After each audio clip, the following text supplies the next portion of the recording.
Single dad lost his only job helping a woman during a robbery. She was the city's richest widow. He thought he ruined his life saving a stranger, until the woman he rescued showed up at his door, and his act of kindness turned into the miracle that would change both their worlds forever. Before we get into the story, comment below where in the world you are watching from today. The first rays of morning light crept through the threadbare curtains of apartment 3B, casting long shadows across the worn linoleum floor. Caleb Turner's eyes opened at exactly 5:15 a.m., just like they had every morning for the past 20 years. First from military habit, now from necessity. He didn't need an alarm anymore. His body knew the rhythm of survival. The springs of his old couch creaked as he sat up, running a hand over his face. He'd given Grace the bedroom when Sarah passed away 5 years ago. The couch wasn't comfortable, but it was good enough. Besides, he'd slept in worse places during his army days. The small kitchen was only a few steps away in their cramped apartment. Caleb moved quietly, not wanting to wake Grace just yet. His weathered hands reached for the coffee maker, a garage sale find that still worked despite its age.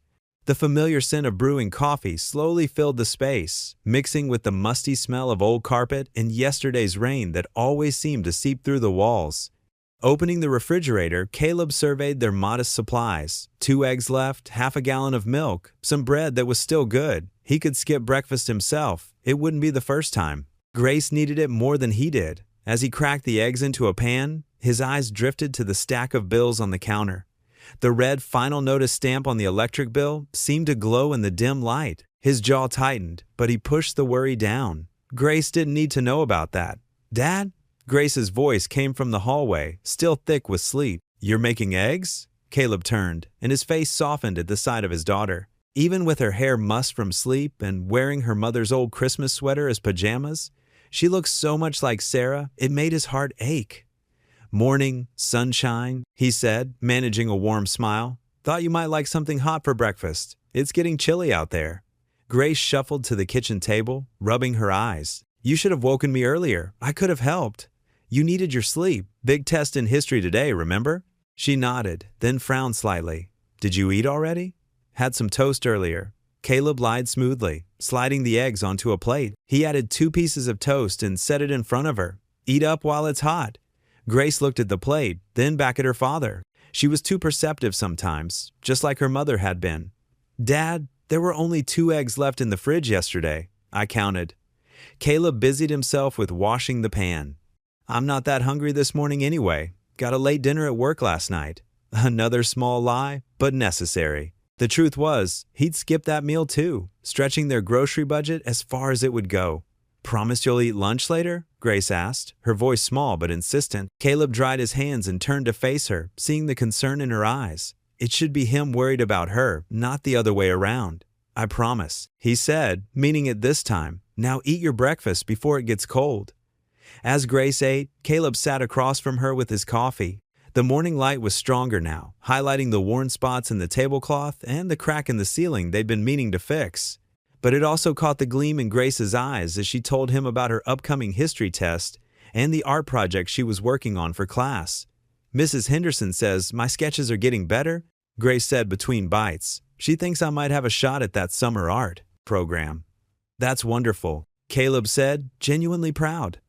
Then reality crept in. The program cost money they didn't have. But he couldn't bear to dim the hope in her eyes. "We'll figure something out." Grace's smile faltered slightly, and Caleb knew she understood the unspoken challenge. But she brightened again, resilient as always. "Maybe I could get a part-time job? Jenny works at the library on weekends." "No," Caleb said firmly. "Your job is school. I've got things covered." Grace finished her breakfast in thoughtful silence. As she carried her plate to the sink, she paused. "Mom would be proud of you, you know." The words caught Caleb off guard, making his throat tight. "What makes you say that?" "Because you never give up," Grace said simply. "Even when things are hard." Caleb stood and pulled his daughter into a hug, holding her close for a moment. She smelled like Sarah's old sweater and strawberry shampoo. "Go get ready for school, kiddo. We need to leave in 20 minutes. While Grace got dressed, Caleb quickly gathered his security guard uniform for his shift later. The patch on the sleeve was starting to come loose. He'd have to sew it back on during his break. The uniform was old, like everything else they owned, but he kept it clean and pressed. Pride in appearance was something the Army had taught him, and he wasn't about to let that go. The drive to school was quiet, both of them lost in thought, as the old sedan made its way through the awakening streets of Cedar Falls. The morning was gray, threatening rain. Caleb could smell it in the air, the same heavy dampness that made his old shoulder wound ache. As they pulled up to the school, Grace gathered her backpack. "Dad? Yeah? Things will get better, right?" Caleb looked at his daughter, seeing both the child she was and the young woman she was becoming. "They will," he said with conviction. He didn't quite feel. "We've got each other. That's what matters." Grace smiled and leaned over to kiss his cheek before climbing out of the car. Caleb watched her walk toward the school building, her backpack bouncing slightly with each step.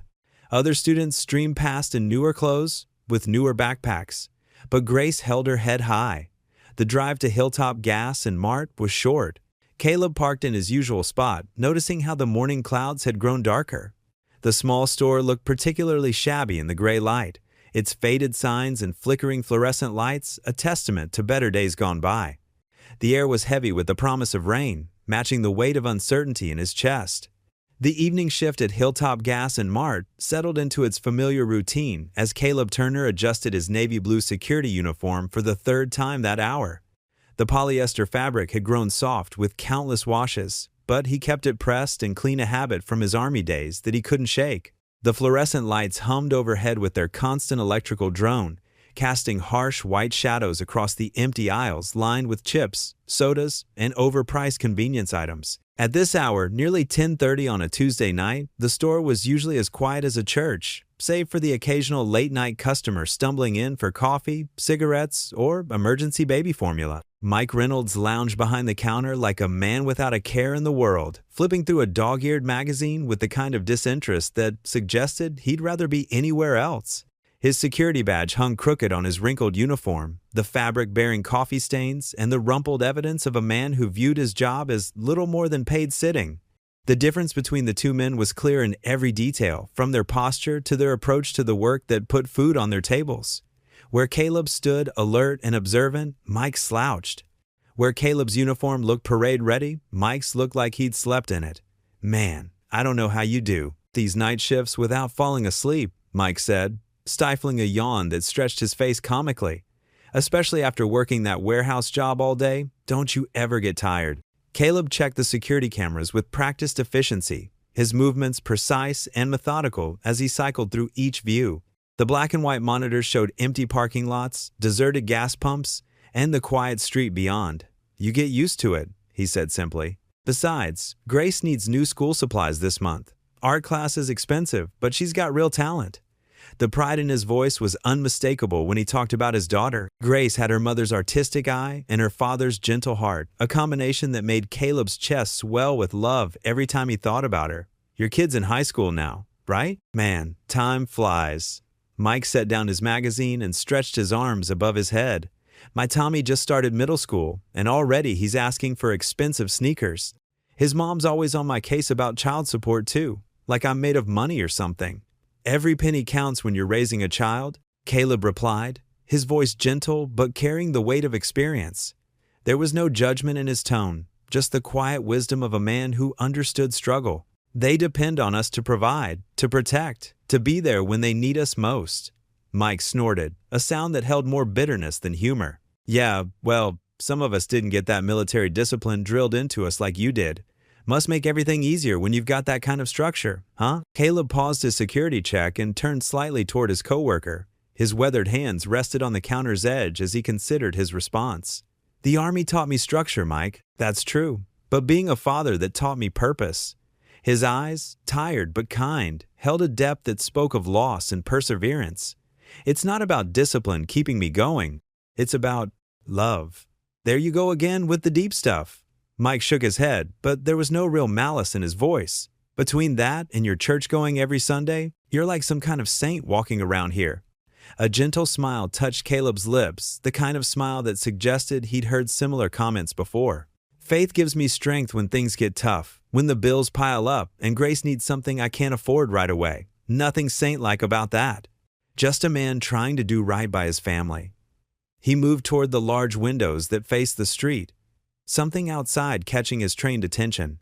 The parking lot lights created uneven pools of yellow illumination across the asphalt, and beyond them lay the neighboring businesses that made up this small commercial strip.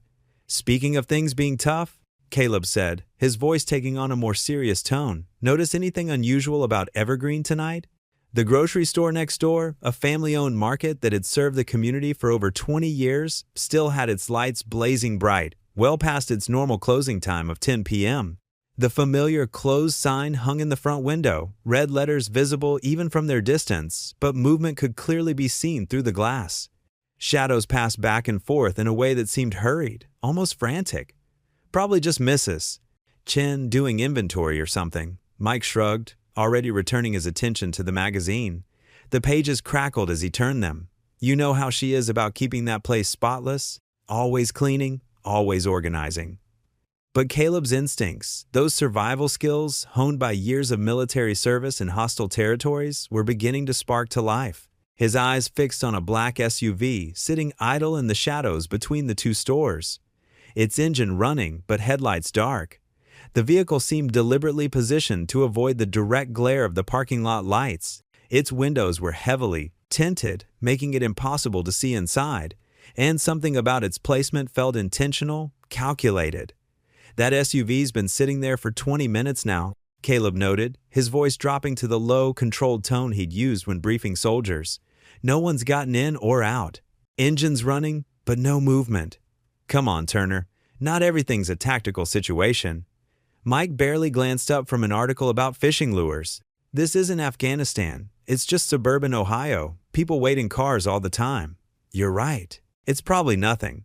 But even as he said the words, Caleb couldn't shake the feeling creeping up his spine like cold fingers. His body was responding to signals his conscious mind hadn't fully processed yet. The way the SUV sat at just the right angle to avoid security cameras, the unusual late-night activity at Evergreen, the combination of factors that individually meant little but together painted a troubling picture. He began his regular patrol route around the store's perimeter, his footsteps quiet and measured on the concrete. But every few seconds, his eyes would drift back to the grocery store, watching for any change in the pattern of movement inside. The night air carried the cool dampness of approaching rain, and somewhere in the distance, a dog barked once before falling silent. The parking lot lights created those familiar pools of yellow illumination against the darkness, but deep shadows lurked in the spaces between them, shadows where someone could hide, could watch, could wait. "Mrs. Chen usually closes up sharp at 10 o'clock, Caleb muttered to himself, remembering the elderly store owner's military-precise routine. In all the months he'd worked this shift, he'd never seen her deviate from her schedule, never seen her stay late before. Never. Returning inside, the automatic doors sliding shut behind him with their familiar whoosh, Caleb found Mike attempting to balance a yellow pencil on the tip of his nose. The sight was so absurd it almost made him smile despite his growing unease. "Really earning that paycheck tonight, aren't you?" he said, but there was fondness in his voice rather than criticism. "Hey, nothing ever happens here anyway." Mike defended himself, catching the pencil as it tumbled. "That's exactly why they hired us to stand around and look official. We're like scarecrows, but for shoplifters. We're here to protect people, Mike." Caleb's voice carried the weight of genuine belief. "That's not just a job we clock in and out of. It's a responsibility we carry." "There you go with the responsibility speech again." Mike rolled his eyes, but not unkindly. "You know what your problem is, Turner? You care too much about everything and everyone. The world's not going to end if we take it easy once in a while." Caleb was about to respond, maybe to explain that caring wasn't a problem but a choice, that someone had to stand guard while others slept safely, when movement outside caught his eye again. Through the windows, he saw the SUV's door open just a crack, revealing nothing but darkness inside, then close again with deliberate care. The action was subtle, careful, and it made every nerve in his body come alive with warning. "Mike," he said, his voice suddenly calm with the kind of authority that came from years of making life-or-death decisions. "Call the police, right now."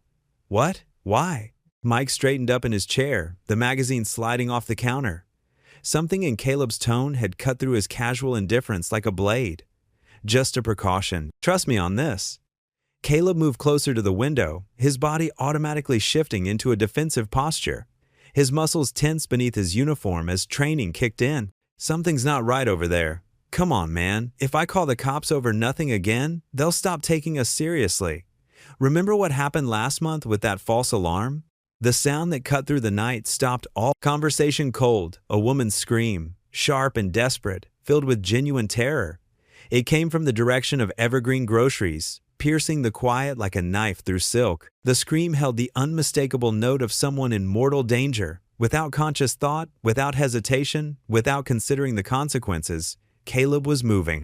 His body responded before his mind could process the full implications of what he was about to do. The automatic doors barely had time to register his approach as he burst through them, his feet pounding against the asphalt as he ran toward the source of that terrified cry, toward whatever danger awaited him in the fluorescent-lit grocery store next door. The glass door of Evergreen Groceries burst open with a violent crack as Caleb rushed inside. The fluorescent lights flickered overhead, casting unstable shadows across the chaos before him. Shelves had been knocked over, their contents scattered across the linoleum floor. The sharp scent of spilled cleaning supplies mixed with the metallic tang of fear in the air. A masked man in dark clothing had cornered a well-dressed woman against the checkout counter. His knife glinted menacingly in the unsteady light. Shards of broken glass from a shattered display case crunched under his boots as he advanced toward her. The woman's elegant gray suit was a stark contrast to the disorder around her, her perfectly manicured hands raised in surrender. "Please," she whispered, her voice trembling but dignified. "Take whatever you want." Caleb's military training kicked in instantly. He assessed the situation in seconds. One armed assailant, one civilian in immediate danger, no visible accomplices.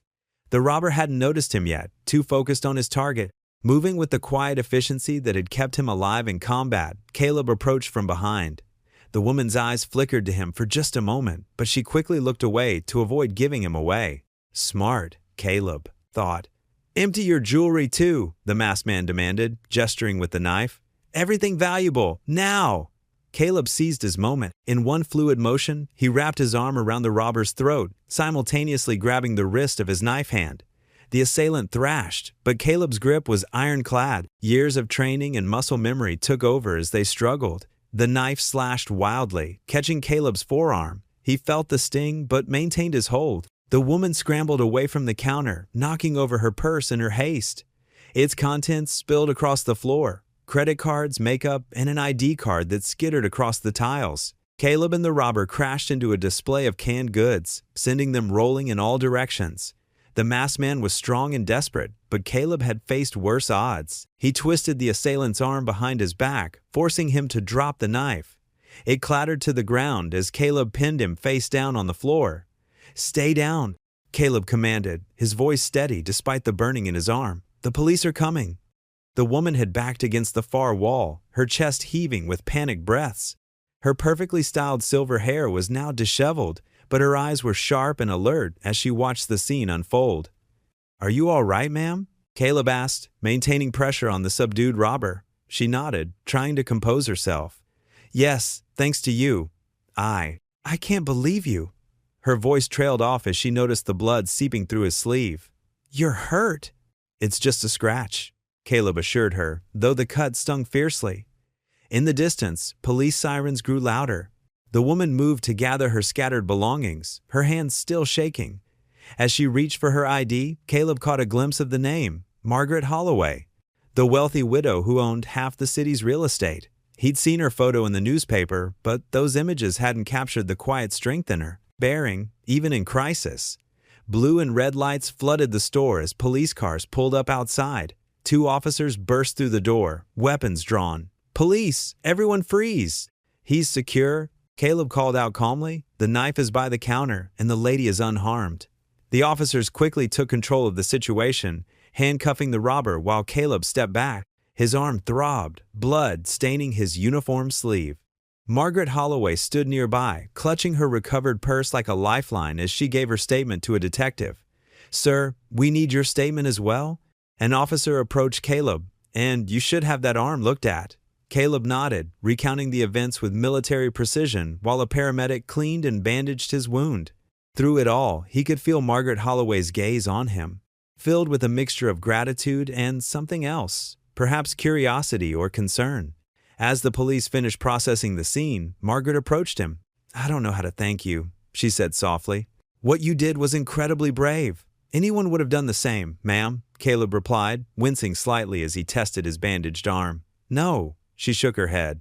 They wouldn't have. Please, let me— It's all right, Caleb interrupted gently. I'm just glad you're safe. I should head home now. My shift ended 20 minutes ago. He turned away before she could protest, limping slightly from where he'd hit the floor during the struggle. The night air felt cool against his face as he stepped outside, the adrenaline finally wearing off. His arm ached, and he knew Grace would worry when she saw the bandage, but he'd deal with that tomorrow. For now, all he wanted was to get home and rest. The police had his contact information if they needed anything else, and the security cameras would back up his statement. He'd done what needed to be done, nothing more, nothing less. As he walked to his car, the wail of a departing police siren pierced the night. Behind him, Margaret Holloway watched his departure, her expression thoughtful in the flashing lights. Morning sunlight filtered through the worn curtains of the Turner kitchen, casting warm patches across the scratched wooden table. The gentle sizzle of butter on the griddle filled the small space as Grace carefully poured pancake batter into perfect circles, her tongue poking out in concentration. "Dad, they're almost ready," she called out, her voice bright with determination. "And I didn't burn a single one this time." Caleb emerged from the bathroom, his arm freshly bandaged. The cut from last night wasn't deep, but it stung enough to remind him of everything that had happened. He couldn't help but smile at the sight of his daughter standing on her tiptoes to reach the cabinet where they kept the syrup. "Smells amazing, sweetheart," he said, easing himself into a kitchen chair. His muscles ached from the confrontation, making him feel twice his age. Grace placed a stack of golden brown pancakes in front of him, beaming with pride. "I used Mom's recipe," she said softly, touching the worn recipe card propped against the sugar bowl. "She always said pancakes could fix anything." Caleb's throat tightened as he looked at his daughter's handiwork. The pancakes were a little lopsided, but they were made with such love it didn't matter. "Your mom was right about a lot of things," he managed, picking up his fork. They ate in comfortable silence for a few minutes before Grace spoke again. "Everyone at school's probably going to be talking about what happened. Mike's son Bobby already texted me about it." Caleb paused mid-bite. "I didn't do anything special, Grace, just what needed to be done." "But you're a hero, Dad. You saved that lady's life." Grace's eyes shone with admiration. "I'm no hero," Caleb said quietly, reaching across to squeeze her hand. "Just trying to set a good example for my girl." The morning passed quickly as they cleaned up breakfast and Grace headed off to school. Caleb tried to get some sleep, but his phone kept buzzing with messages from coworkers. Around noon, it rang with a call from his manager, Jerry Wilson. "Turner, need you to come in early today. My office, 3 o'clock sharp." Caleb's stomach tightened at Jerry's clipped tone, but he kept his voice steady. "Yes, sir. I'll be there." The drive to work felt longer than usual. The convenience store's familiar red and white sign looked different in the harsh afternoon light. Caleb parked his old pickup truck in his usual spot, straightened his uniform, and walked inside. Jerry's office was a cramped space behind the store's stockroom, decorated with faded motivational posters and a dusty plastic plant. The manager sat behind his metal desk, hands folded over a manila folder. "Sit down, Turner," Jerry said, not meeting Caleb's eyes. Caleb lowered himself into the hard plastic chair, his back straight, hands resting on his knees, the same way he'd sat during military briefings years ago. "Corporate's been calling all morning." Jerry began shuffling papers. "That incident last night? It's all over social media. Local news picked it up too." "Sir, Jerry held up a hand. "Let me finish. You left your post. Engaged in a dangerous situation without authorization. Could have gotten yourself or others killed." "There was a woman in danger," Caleb said quietly. "I couldn't just stand by and watch." "That's not your job, Turner. Your job was to guard our store, our property." Jerry's voice grew harder. "Instead, you brought unwanted attention to this business, made us liable. What if you'd gotten hurt worse? What if the robber had sued?" Caleb felt his jaw tighten. "So I should have let her get hurt instead?" "Don't twist this around. This is about protocols, procedures, insurance liability." Jerry pulled a form from the folder. "I'm sorry, but effective immediately, your employment here is terminated." The words hung in the air, like smoke. Caleb sat very still, thinking of Grace, of bills, of promises made. "You'll receive your final paycheck next Friday." Jerry continued, pushing the form across the desk. Please clean out your locker and return your uniform by the end of the week. Caleb signed the paper without reading it. His hands didn't shake. They never did, but something cold settled in his chest. Jerry handed him a small cardboard box from beside the desk. For your things. The walk to his locker felt like miles. Caleb methodically emptied the metal compartment, a spare shirt, his lunch container, a photo of Grace at her last birthday, the small Bible his wife had given him before she passed. Each item went into the box with military precision. Outside, a light drizzle had started to fall, dotting the pavement with dark spots. Caleb stood for a moment under the store's awning, box in his arms, watching his reflection waver in a growing puddle. The image fractured and reformed with each falling drop, like pieces of a puzzle that no longer fit together. The evening shadows stretched across the kitchen as Caleb sat at the worn wooden table, surrounded by a scattered array of envelopes. Each bill seemed to carry more weight than the last. The electric bill peeked out from beneath the water bill, both stamped with bold red past due notices. His calloused fingers traced the edges of each paper as he sorted them into piles. Urgent, very urgent, and desperately urgent. Grace sat at the other end of the table, her math textbook open and her pencil tapping rhythmically against her notebook. The sound echoed in the quiet apartment, mixing with the soft hum of their aging refrigerator. Every few minutes, she would glance up at her father, watching as his forehead creased with each new calculation. The kitchen clock ticked steadily on the wall, its methodical sound marking time as Caleb jotted down numbers on a notepad, crossing out and rewriting figures as he tried to make them add up differently. The bandage on his arm caught on the edge of an envelope, and he winced slightly, drawing Grace's attention. "Dad?" she asked, setting down her pencil. "Are you okay?" Caleb looked up, quickly smoothing his expression into a reassuring smile. "Just working on our monthly budget, sweetheart. Nothing to worry about." Grace closed her textbook and pushed it aside. "I heard you on the phone earlier, about losing your job." Her voice was steady, mature beyond her years. "We'll figure it out, Dad. We always do." The simple faith in her words made Caleb's throat tighten. She sounded so much like her mother in that moment. The same quiet strength, the same unwavering belief that everything would work out. "That's right, we will," he agreed, gathering the bills into a neat stack. "I've already got some leads for new security positions. First thing tomorrow morning, I'll start making calls." Grace stood up and walked around the table, wrapping her arms around his shoulders from behind. "Remember what you always tell me? God doesn't give us more than we can handle." Caleb reached up and squeezed her arm, marveling at how his daughter had grown into such a thoughtful young woman. "When did you get so wise, "I learned from the best," she said, resting her chin on his shoulder. Her eyes fell on the bills, and she pointed to one of them. "I can skip the art class at school. That'll save some money." "No, absolutely not." Caleb turned in his chair to face her. "Your art is important, Grace. We're not going to let this situation take away the things that matter." "But no buts," he said firmly. "You keep creating your beautiful drawings. That's your job.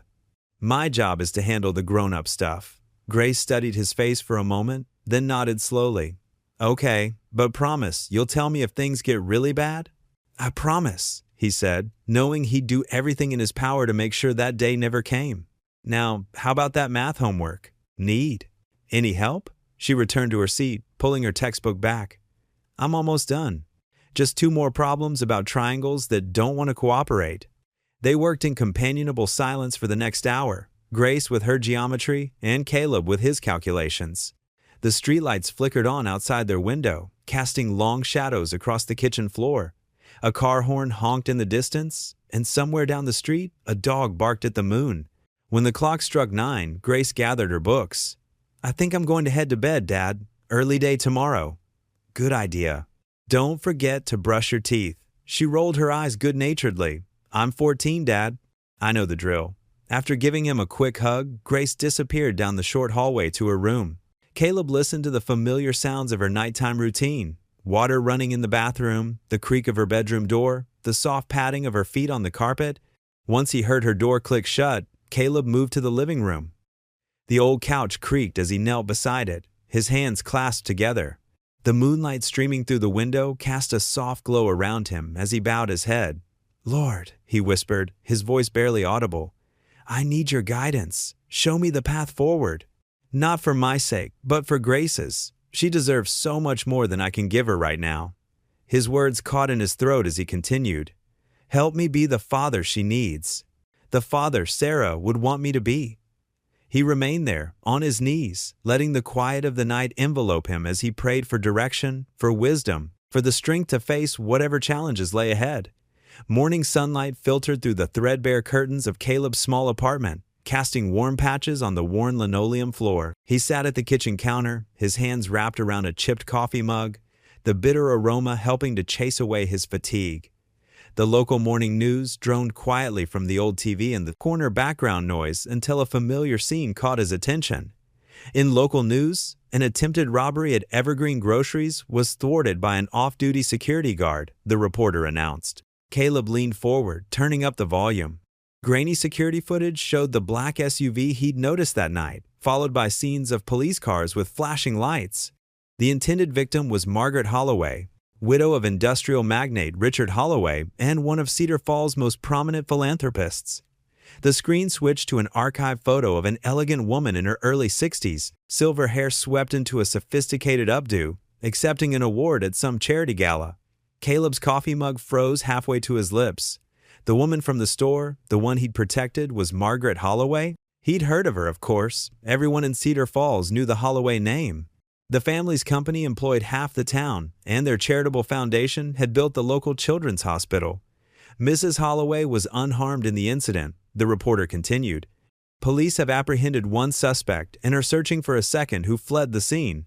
The security guard, whose name has not been released, sustained minor injuries. Grace emerged from her bedroom, backpack slung over one shoulder.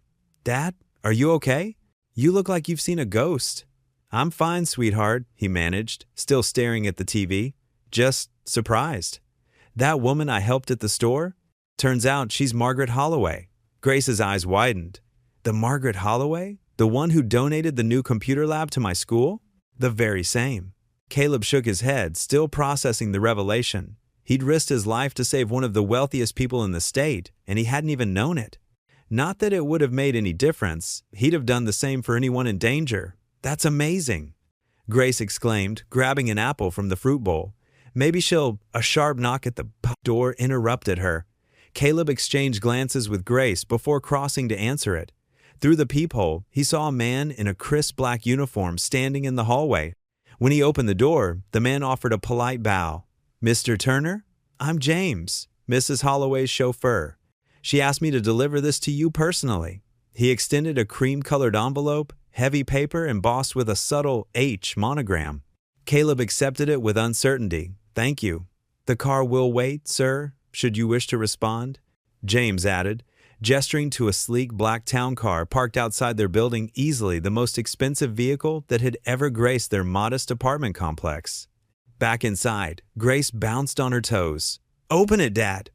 With careful fingers, Caleb broke the seal. Inside was a handwritten note on matching cream stationery. "Dear Mr. Turner, I hope this letter finds you well. I deeply regret that our first meeting occurred under such distressing circumstances, and I haven't properly expressed my gratitude for your brave intervention that night. I would be honored if you would join me for tea this afternoon at 2 o'clock at Holloway Estate. My driver James will be happy to provide transportation." With sincere appreciation, Margaret Holloway Grace read over his shoulder, her excitement practically radiating. "Dad, you have to go!" Caleb ran a hand through his hair, uncertainty gnawing at him. The Holloway estate sat high on Cedar Hills, its manicured grounds visible from half the town. What business did he have in a place like that? "I don't know, Grace. I'm supposed to be job hunting today. Dad." Grace fixed him with the stern look she'd inherited from her mother. "You got fired for doing the right thing. Maybe this is God's way of opening a new door for us." Caleb studied his daughter's face, so young, yet sometimes so wise. She had their mother's faith, that unshakable belief that everything happened for a reason. Looking down at the elegant invitation in his work-worn hands, he felt a flutter of something, hope, maybe? He stepped back to the door where James waited patiently. "Please tell Mrs. Holloway I would be honored to accept her invitation." "Very good, sir. I'll return at 1:30 to collect you." As Caleb closed the door, Grace threw her arms around him in a quick hug. "Maybe it's a blessing in disguise, Dad." Looking at his daughter's bright smile, Caleb felt the weight on his shoulders lighten just a bit. Maybe she was right. Maybe this was the answer to last night's prayers, coming in a most unexpected form. The iron gates of the Holloway estate parted silently as Caleb's old pickup truck rumbled up the winding driveway. Pristine gardens stretched in every direction, dotted with marble fountains and carefully trimmed topiaries.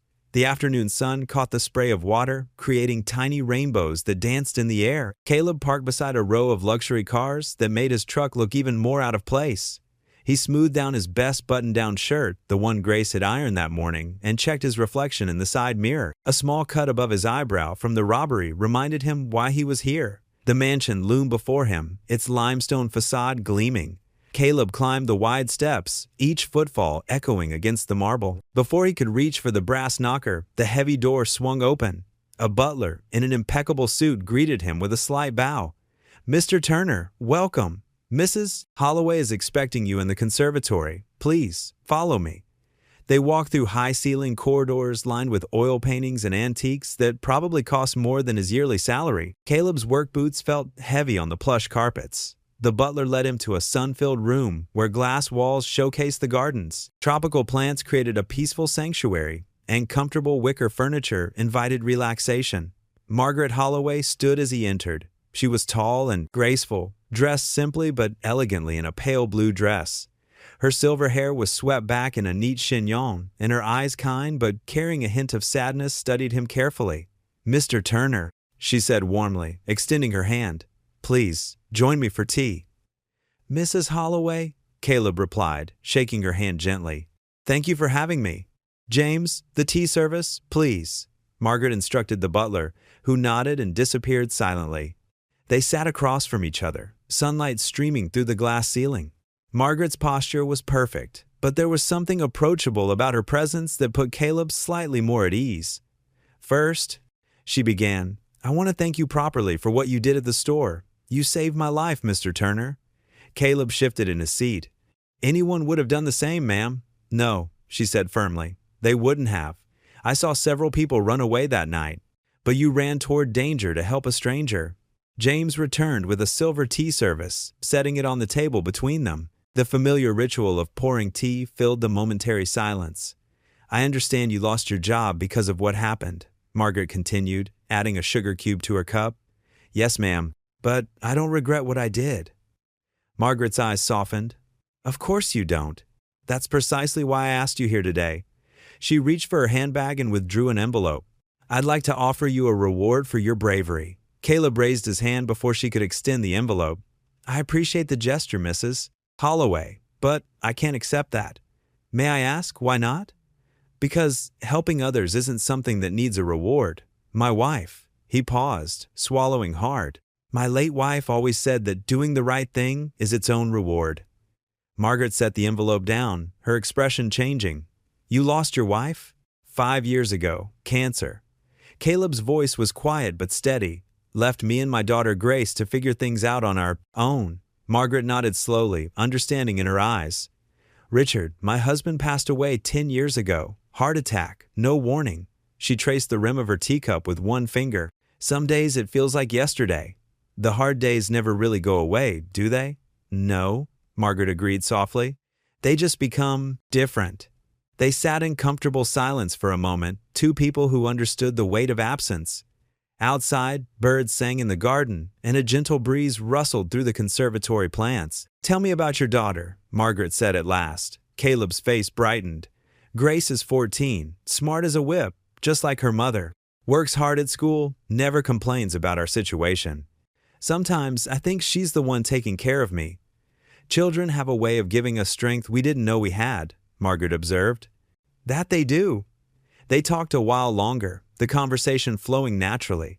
Margaret shared stories about her grandson, and Caleb spoke about his military service. The afternoon light began to soften, and James appeared to remind Margaret of her next appointment. "I should go," Caleb said, standing. "Thank you for the tea, Mrs. Holloway." "Thank you for coming, Mr. Turner." She walked with him to the conservatory door. "And please, think about the reward. You've lost your job because of me. Let me make that right." Caleb shook his head gently. "Some things are worth more than money, ma'am." "I appreciate the offer, but I'll find another job." James escorted him back through the mansion. As Caleb's truck disappeared down the driveway, Margaret watched from a window in her study, lost in thought. "He's not like the others, ma'am," James observed quietly. Margaret's reply was barely above a whisper. "No, he isn't." The phone's ring pierced the quiet morning air of Caleb's apartment. He'd been searching through job listings online, circling potential opportunities in the local newspaper. Grace sat at the kitchen table, finishing her math homework before school. "Hello?" Caleb answered, expecting another rejection from his job applications. "Mr. Turner?" A crisp, professional voice responded. "This is Jennifer Carlton from Mrs. Holloway's office. Mrs. Holloway would like to offer you a temporary position as her driver and security escort." Caleb's hand tightened around the phone. He glanced at Grace, who looked up curiously from her textbook. I'm not sure I understand," he said carefully. "Mrs. Holloway was impressed by your character and background. The position would include driving her to appointments and events, plus providing security during her public appearances. Would you be interested in discussing the details?" Caleb's eyes drifted to the stack of bills on the counter. Grace's school fees notice sat on top, marked "Final Notice" in bold red letters. "Yes," he said finally, "I would." After arranging a meeting time, Caleb hung up and told Grace about the offer. Her face lit up with excitement. "Dad, this is perfect." She jumped up from her chair. "Wait here, I know exactly what you need." She disappeared into his bedroom and returned with 3 ties laid across her arms like precious artifacts. "These were Mom's favorites on you," she said softly, arranging them on the table. "The blue one brings out your eyes, but the burgundy one looks more professional." Caleb touched the ties gently. His wife had given him the burgundy one for their last anniversary together.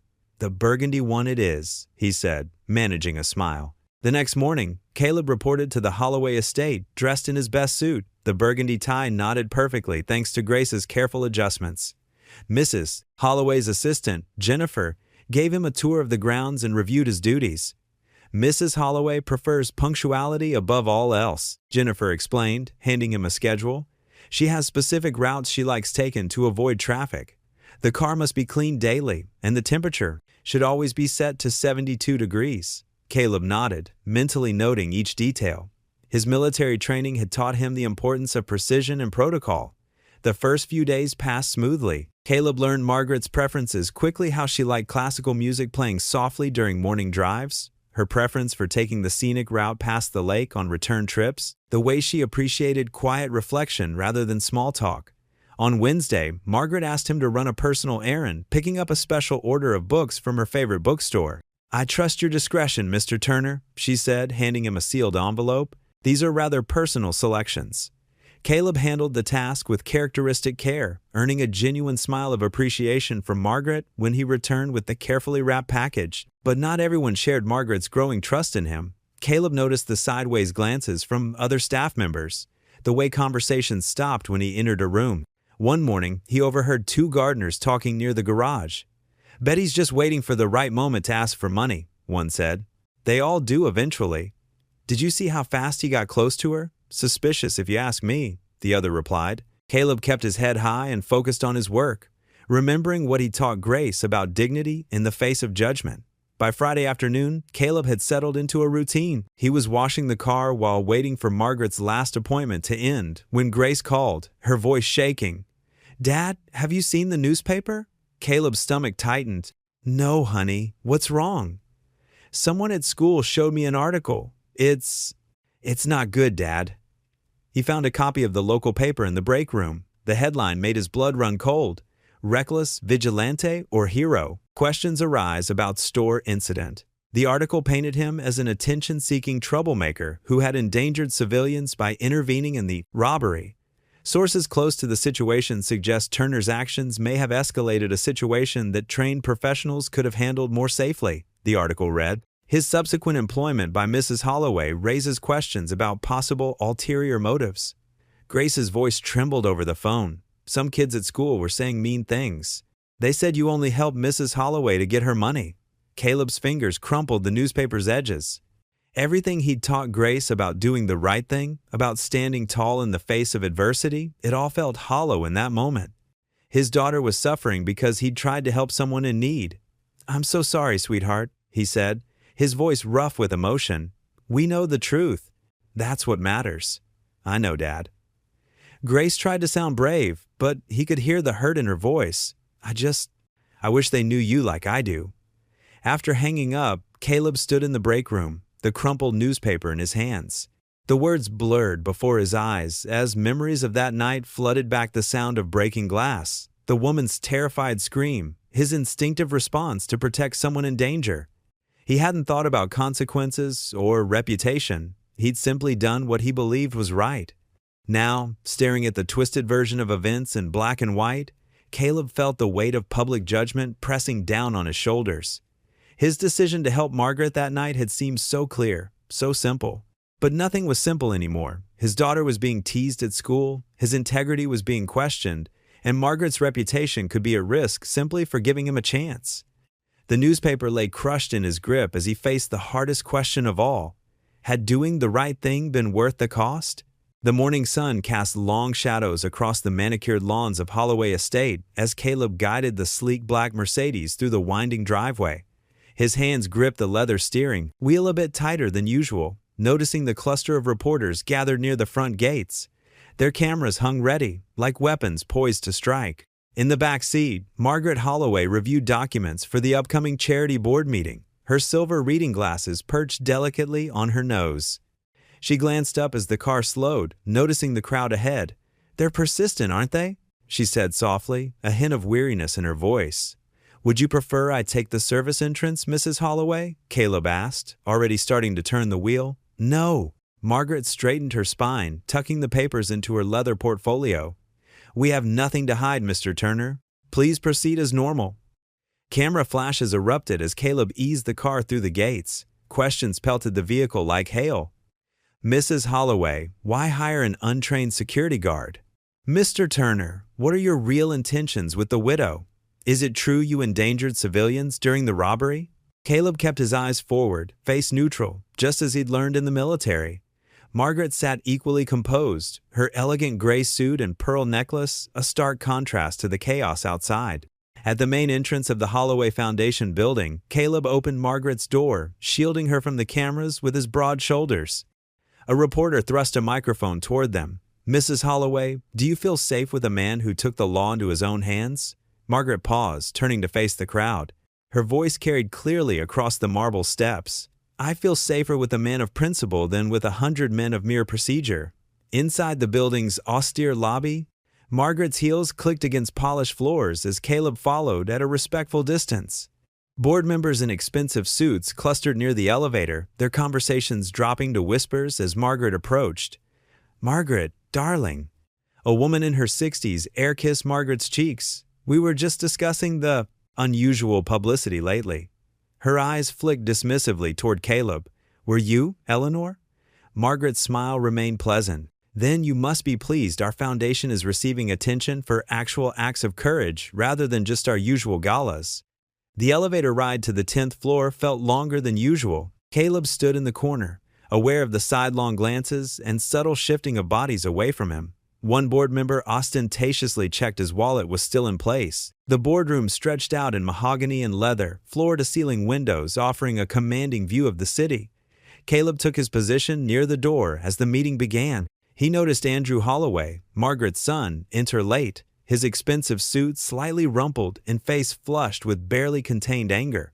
"Mother," Andrew interrupted the financial report. "A word in private?" Margaret didn't look up from her notes. "Anything you need to say can be said here, Andrew."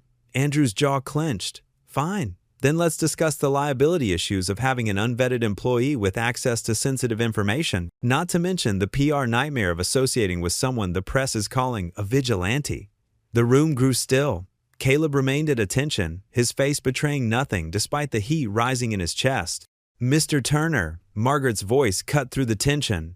"Would you please share your military service record with the board?" "Yes, ma'am. 8 years active duty, Special Forces. 2 tours in Afghanistan, honorable discharge as Staff Sergeant. And your security clearance level? Top secret, ma'am, still active." Margaret turned to Andrew, her voice gentle but firm. "As for vetting, son, Mr. Turner has undergone more background checks than anyone else in this room. Now, shall we return to discussing the children's hospital wing? Andrew's face reddened further, but he sat down, shooting Caleb a venomous look. The meeting proceeded, though Caleb could feel the undercurrent of tension. He focused on his duty, scanning for threats, monitoring exits, anything to avoid dwelling on the whispers and stares. Hours later, as evening settled over the city, Caleb drove Margaret home. The paparazzi had thinned but hadn't disappeared entirely.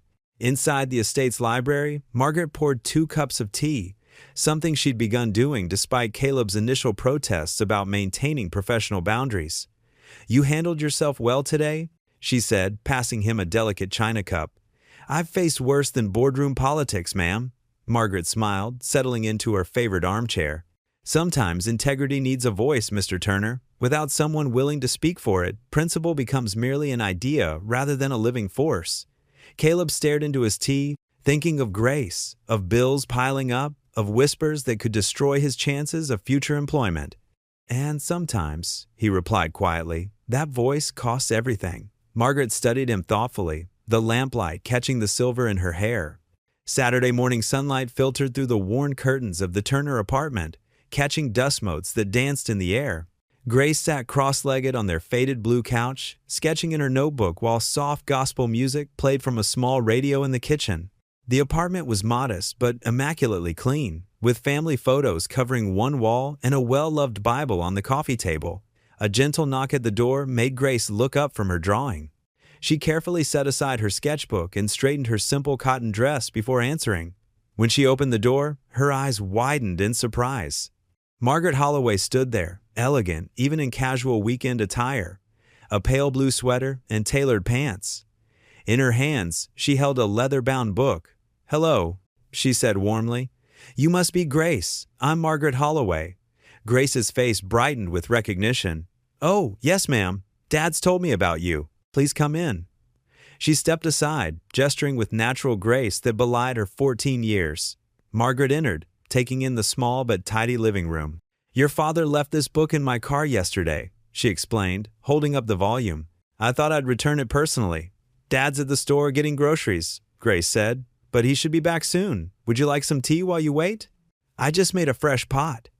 Margaret's eyes softened at the girl's politeness. "That would be lovely, thank you." Grace moved to the kitchen with quiet efficiency, returning moments later with 2 mismatched teacups on their best serving tray, a yard sale find her father had restored. "We only have chamomile. I hope that's okay." "Chamomile is perfect." Margaret settled onto the couch, noticing Grace's open sketchbook. "Do you draw?" Grace nodded, carefully pouring the tea. "Yes, ma'am. Mom taught me before she passed. Dad says I got her artistic talent." Margaret picked up the teacup, noting the chip on its rim that had been carefully smoothed down. "May I see some of your work?" Grace hesitated only briefly before picking up her sketchbook. She flipped through several pages of detailed drawings, landscapes, animals, and portraits. "These are just practice pieces," she said modestly. "They're beautiful," Margaret said, genuine admiration in her voice. She paused at a sketch of a man reading, "Clearly Caleb," captured in quiet moments of contemplation. The detail was remarkable, down to the worry lines around his eyes. "Dad works so hard," Grace said quietly, following Margaret's gaze. "He thinks I don't notice when he skips meals so I can have enough. Or when he stays up late counting pennies for bills." She straightened her shoulders. "But I'm going to help as soon as I can. I'm learning to design websites from YouTube videos. Maybe I can earn some money that way." Margaret felt her throat tighten. Here was this child, carrying adult concerns with such dignity. "Your father is very proud of you," she said softly. Grace nodded, then suddenly brightened. "Would you like to see my favorite drawing?" "I'd love to." Grace flipped to a fresh page and began sketching quickly, her pencil moving with surprising confidence. Margaret watched, sipping her tea as shapes emerged, a heart surrounded by delicate angel wings. "Mom used to say that angels watch over us," Grace explained as she worked. "When things get hard, I draw these to remember she's still watching too." She carefully tore the page from her sketchbook and held it out to Margaret. "I want you to have this one." Margaret took the drawing with trembling hands. The simple image carried such weight of meaning. Love, loss, hope, and resilience, all captured in a few pencil strokes. "Grace, this is precious." Are you sure? Yes, ma'am. Grace smiled, her eyes wise beyond her years. Dad says you've had hard times too, even though you have money. Sometimes people forget that everybody hurts, no matter who they are. Margaret stared at the drawing, emotion welling in her chest. This child, who had every reason to be bitter about life's unfairness, instead offered comfort to others. She saw now why Caleb remained so strong despite their struggles. He had this bright spirit to come home to. Mrs. Holloway? Grace's voice was hesitant. Will you help my dad? Not with money, she added quickly.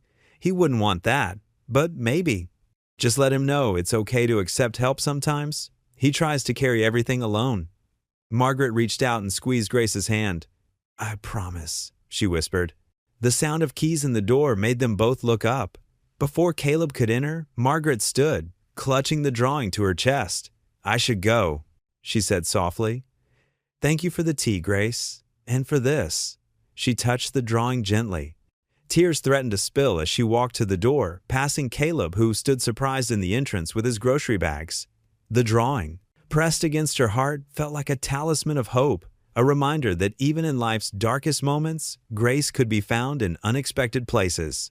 Monday dawned crisp and clear, with autumn leaves dancing across the Holloway estate's circular driveway, like golden confetti scattered by an invisible hand. The morning air carried the sharp scent of fallen leaves and the promise of winter's approach. Caleb stood by the black town car, his uniform pressed to perfection and shoes shined to military precision that would have made his old drill sergeant proud. He'd arrived 30 minutes early, as always, methodically checking the vehicle's fluid levels, tire pressure, and GPS route one final time. The habits of a soldier never truly left him. Preparation meant survival, whether in combat or civilian life. Margaret emerged from the mansion's grand doors like royalty from a palace, wearing a navy blue blazer that complemented her silver hair and a strand of pearls that caught the morning light like dewdrops. Her silver hair was swept back in an elegant chignon, and she carried herself with the practiced grace of someone who had attended countless formal events. Yet Caleb noticed something different these days. Her steps were lighter, less burdened, as if some invisible weight had been lifted from her shoulders. Good morning, Caleb, she said warmly, her voice carrying genuine affection rather than mere politeness. Ready for our visit to the Veterans Center? Yes, ma'am. He opened the car door for her with the same careful attention he'd given to everything since entering her service. Traffic should be light this time of day. I've mapped out 2 alternate routes, just in case. As they glided through the city streets in the quiet luxury of the town car, Margaret sorted through papers in her supple leather portfolio, occasionally making notes in the margins with a gold pen. The documents were covered with statistics and budget projections, but her expression remained focused and determined. The new program will help veterans transition back to civilian life, she explained, looking up from her paperwork. Job training, counseling, family support services, everything I wish Richard had access to when he came home from his deployment overseas all those years ago. Caleb nodded slowly, his hand steady on the steering wheel as memories of his own difficult transition flickered through his mind like old photographs. The sleepless nights, the hypervigilance that made grocery shopping feel like a patrol mission, the way civilian problems seem both trivial and overwhelming at once. It makes a real difference, having someone understand what you've been through, he said quietly. Someone who knows that coming home isn't always the end of the battle.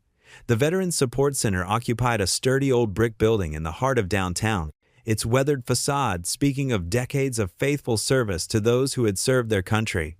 The building's bones were solid, built in an era when things were made to last, but fresh coats of forest green paint on the window trim and a new sign out front hinted at renewal and hope. American flags flanked the entrance, snapping smartly in the autumn breeze. As Caleb helped Margaret from the car, adjusting his jacket with military precision, a small group of staff members waited at the entrance. Their faces were a mixture of excitement and nervous anticipation. It wasn't every day that someone of Margaret Holloway's stature visited their modest facility.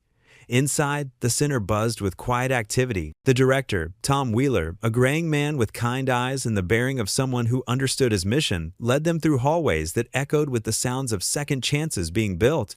Voices drifted from various rooms, animated discussions from support groups where men and women shared their struggles and victories, the focused concentration of job training classes, where new skills were being learned, and the softer tones of counseling sessions where healing happened one conversation at a time.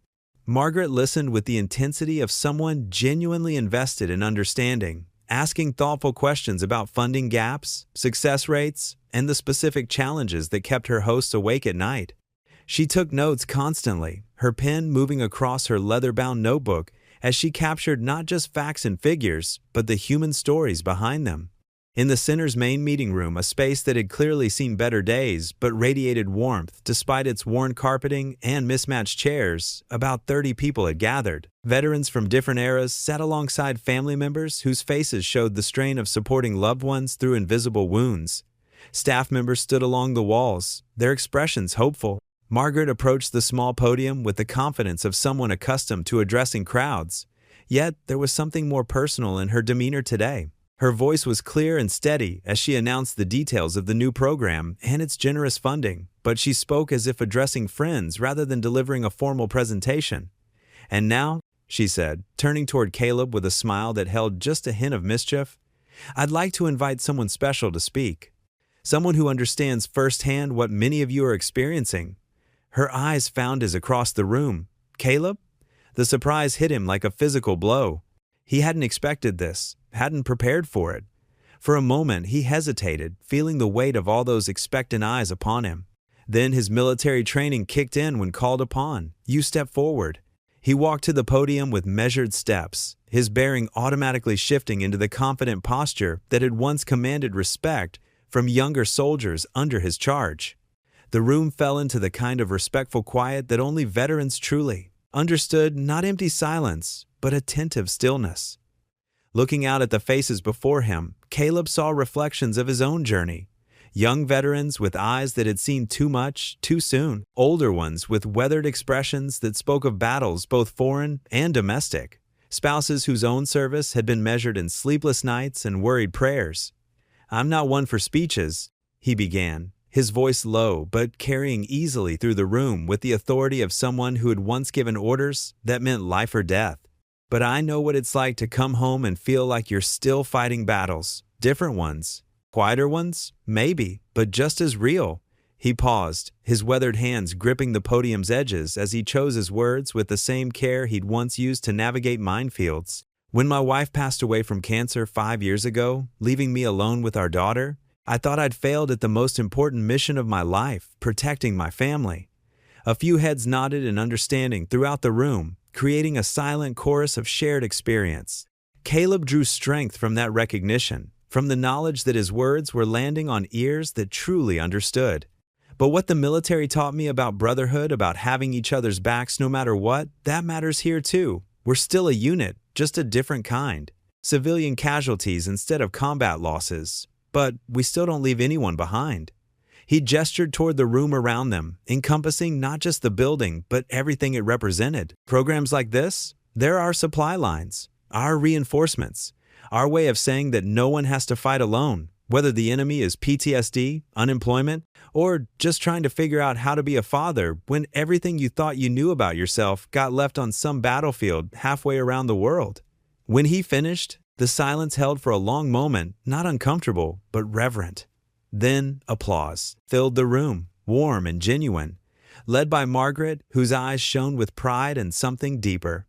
Several veterans approached afterward, each carrying their own story to share. Handshakes turned into conversations, conversations into connections, and Caleb found himself surrounded by men and women who spoke his language in ways that had nothing to do with words. Margaret watched from nearby, taking notes not on program details but on the organic community that was forming around her companion. Her eyes were bright with unshed tears, and more than once she had to pause in her writing to compose herself as she witnessed the healing power of shared understanding. The rest of the morning passed in a blur of meaningful conversations and unexpected connections. Caleb discovered himself drawn into discussions about everything from job searches to parenting challenges, from managing nightmares to finding purpose in civilian life. He noticed Margaret moving through the crowd with renewed energy, her formal demeanor giving way to genuine warmth as she spoke with family members about their needs and hopes. Her notebook filled with personal stories rather than statistics, and her initial funding commitment grew with each conversation. By late afternoon, as golden sunlight slanted through the center's windows and the day's programming wound down, the building hummed with an energy that hadn't been there that morning. Plans were already forming for new support groups and family events. Margaret had not only doubled her initial funding offer, but had also committed to quarterly visits and ongoing consultation with the staff. The drive home took them through the heart of downtown as the sun began its descent toward the horizon, painting the sky in warm golds and dusty pinks that reflected off the glass windows of office buildings. Traffic moved slowly through the business district, but neither passenger nor driver seemed to mind the leisurely pace. The day's events had created a comfortable silence between them, not the absence of conversation, but the presence of understanding. "You surprised me today," Margaret said finally, her voice soft with something that might have been wonder. "The way you spoke to them, so honest, so understanding. You didn't just talk about service. You made them feel that their struggles mattered." She looked out the window at the passing cityscape, lost in thought for a moment as memories of another man in uniform flickered across her mind. "You remind me of the man my husband used to be, before the business consumed him. Before he forgot that the greatest victories aren't measured in dollars, but in lives touched." The autumn chill had settled over Cedar Falls, but the heat of gossip burned through the city's elite social circles. At the Meadowbrook Country Club, where Margaret occasionally attended board meetings, hushed conversations died when she entered rooms. Sideways glances and barely concealed smirks followed her movements. "Did you see the way he looks at her?" One society matron whispered behind her crystal glass of Chardonnay. "A widow her age, and that driver of hers." Another replied, shaking her head with mock concern. Margaret held her head high, ignoring the whispers. She'd weathered worse storms in her years as Richard's wife and then his widow, but this time felt different. The rumors threatened not just her reputation, but Caleb's integrity. The breaking point came on a Wednesday morning. Margaret sat in her study, reviewing charitable foundation documents when her housekeeper, Mrs. Chen, hurried in with the morning's tabloid. "Ma'am, you need to see this," she said, her usually calm demeanor shaken. The front page showed a grainy but clear photo of Margaret and Caleb at last week's Veterans Benefit. In reality, he had been helping her up the stairs after she'd twisted her ankle. But the photo, taken from a particular angle, made it appear far more intimate. The headline screamed, "Widow's Secret Romance with Hired Help." Margaret's hands trembled as she read the article. It cited an anonymous source close to the family, claiming she and Caleb had been carrying on a clandestine relationship for months. The source was quoted saying, "She's changed since he arrived. The way they look at each other, it's inappropriate." She knew immediately who was behind it. James Whitman, her late husband's former business rival, had been trying to undermine the Holloway Foundation's influence for years. This was a new low, even for him. Before she could collect her thoughts, the study door burst open. Andrew stormed in, his face flushed with anger, clutching the same tabloid. "What is this?" he demanded, slapping the paper onto her desk. "Do you have any idea what this does to our family's reputation? To Father's legacy?" Margaret stood slowly, her voice steady despite her racing heart. "Andrew, you know better than to believe tabloid nonsense." "Nonsense?" He laughed bitterly. "The whole city is talking about it. Our shareholders are concerned. The foundation's donors are calling, asking questions. And you want to call it nonsense? Your father would be ashamed to see you believing such ridiculous accusations," Margaret said firmly. Andrew's face darkened. "Don't you dare bring Father into this. He'd be ashamed to see his widow carrying on with the help." "Caleb Turner is a good man who has served this family with nothing but integrity," Margaret shot back, her composure cracking slightly. "He saved my life. Or have you forgotten that?" "Oh, he saved you all right," Andrew sneered. "Saved you and made himself indispensable. How convenient. A unemployed security guard suddenly becomes your personal driver, your constant companion. Did you think people wouldn't notice?" Mrs. Chen appeared in the doorway, looking uncomfortable. "Mr. Turner is here for the morning drive, ma'am." The tension in the room thickened. Andrew strode to the door, pushing past Mrs. Chen. "I'll deal with this myself." "Andrew, don't you dare," Margaret called after him. But he was already halfway down the hall. Caleb stood by the car in his usual spot, checking his phone for messages from Grace. He looked up at the sound of angry footsteps on gravel. "Turner!" Andrew's voice cut through the morning quiet. He thrust the tabloid at Caleb's chest. "Care to explain this?" Caleb caught the paper, his face falling as he saw the photo. "Mr. Holloway, this isn't what it looks like." "Really? Because it looks like you're taking advantage of a vulnerable widow, getting awful cozy with your employer, aren't you?"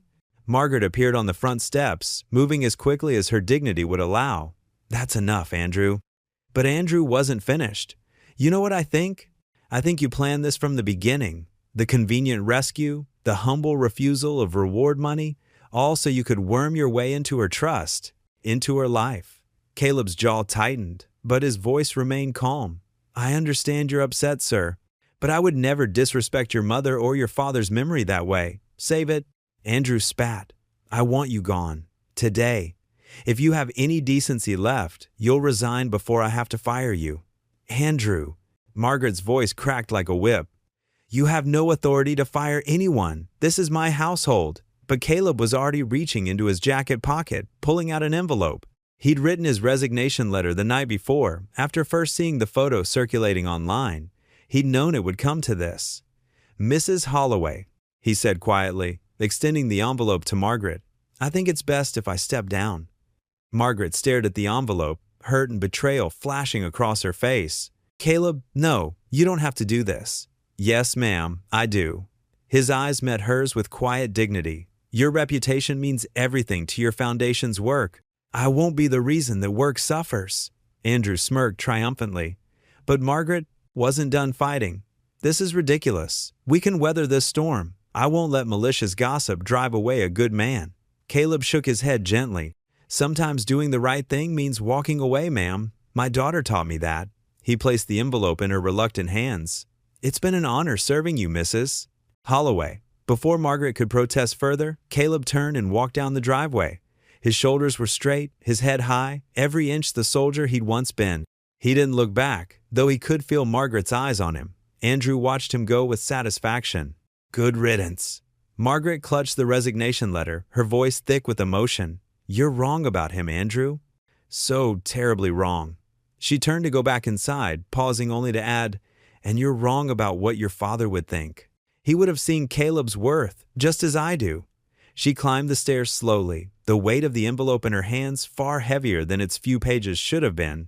Behind her, the sound of Caleb's footsteps faded away, taking with them the brief peace she'd found in his steady presence. The morning mist clung to the Holloway estate's manicured hedges as Caleb's old pickup truck rumbled up the circular driveway one last time.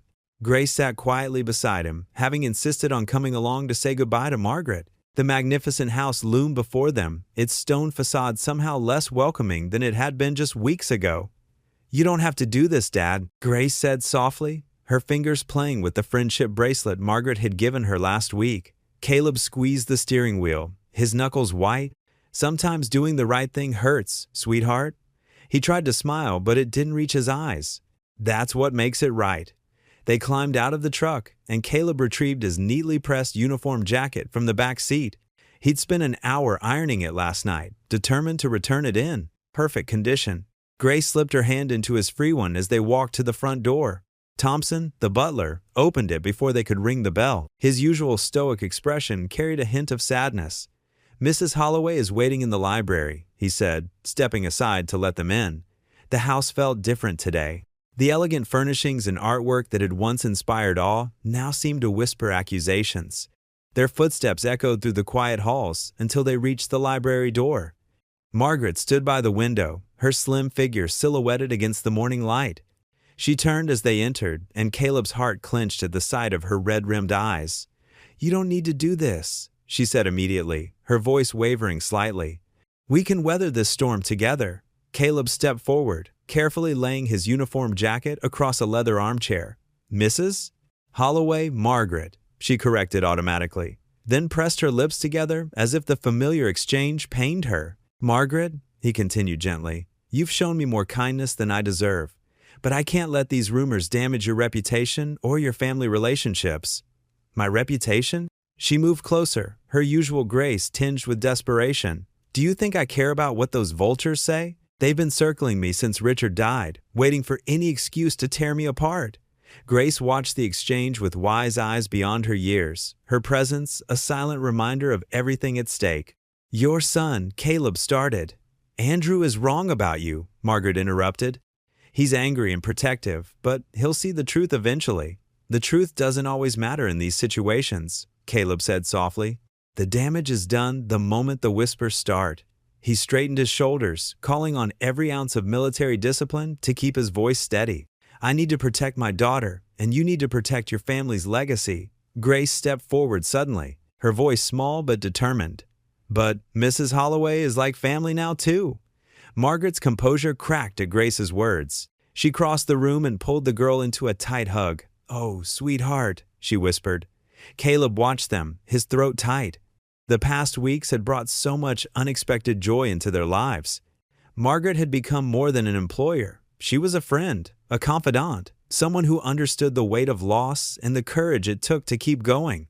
Thank you, he said, his voice rough with emotion, for everything you've done for us, the job, the kindness, the way you've treated Grace. Please. Margaret tried one last time, releasing Grace but keeping an arm around her shoulders.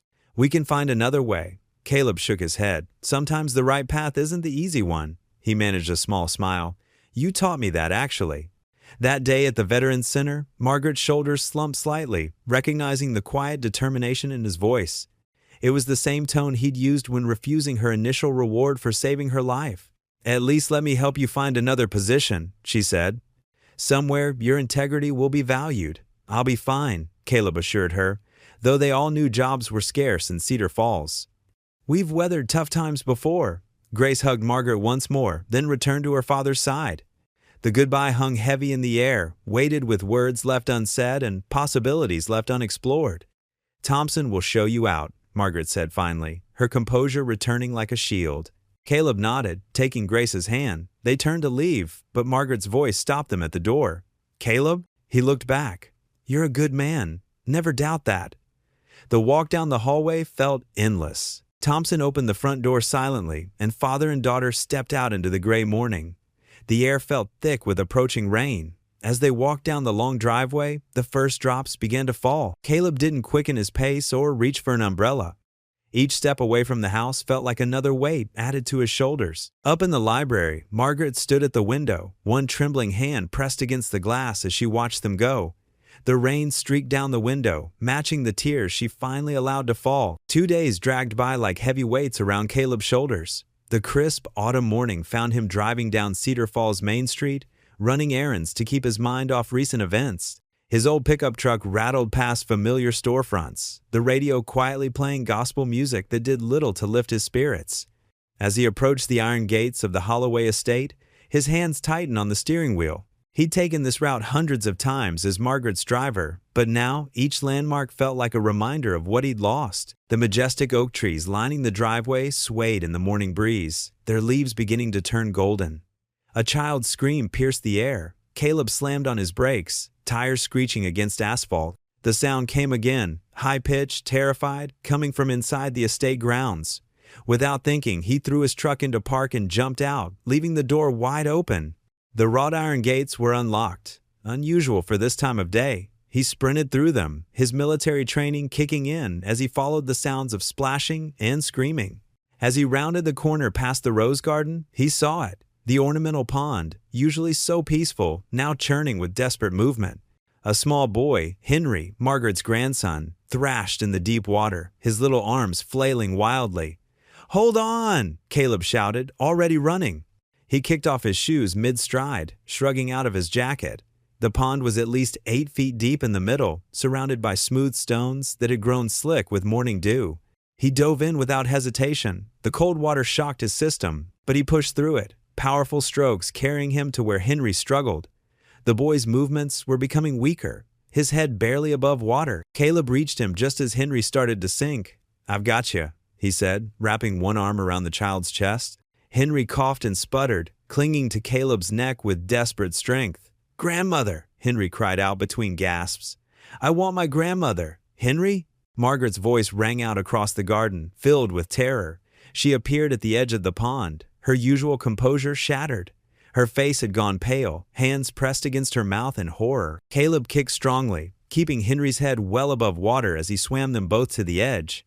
The boy trembled violently, whether from cold or fear. Caleb couldn't tell, probably both. "Pass him to me," Margaret pleaded, reaching down with shaking hands. Caleb lifted Henry up, and Margaret pulled him into her arms, clutching him close.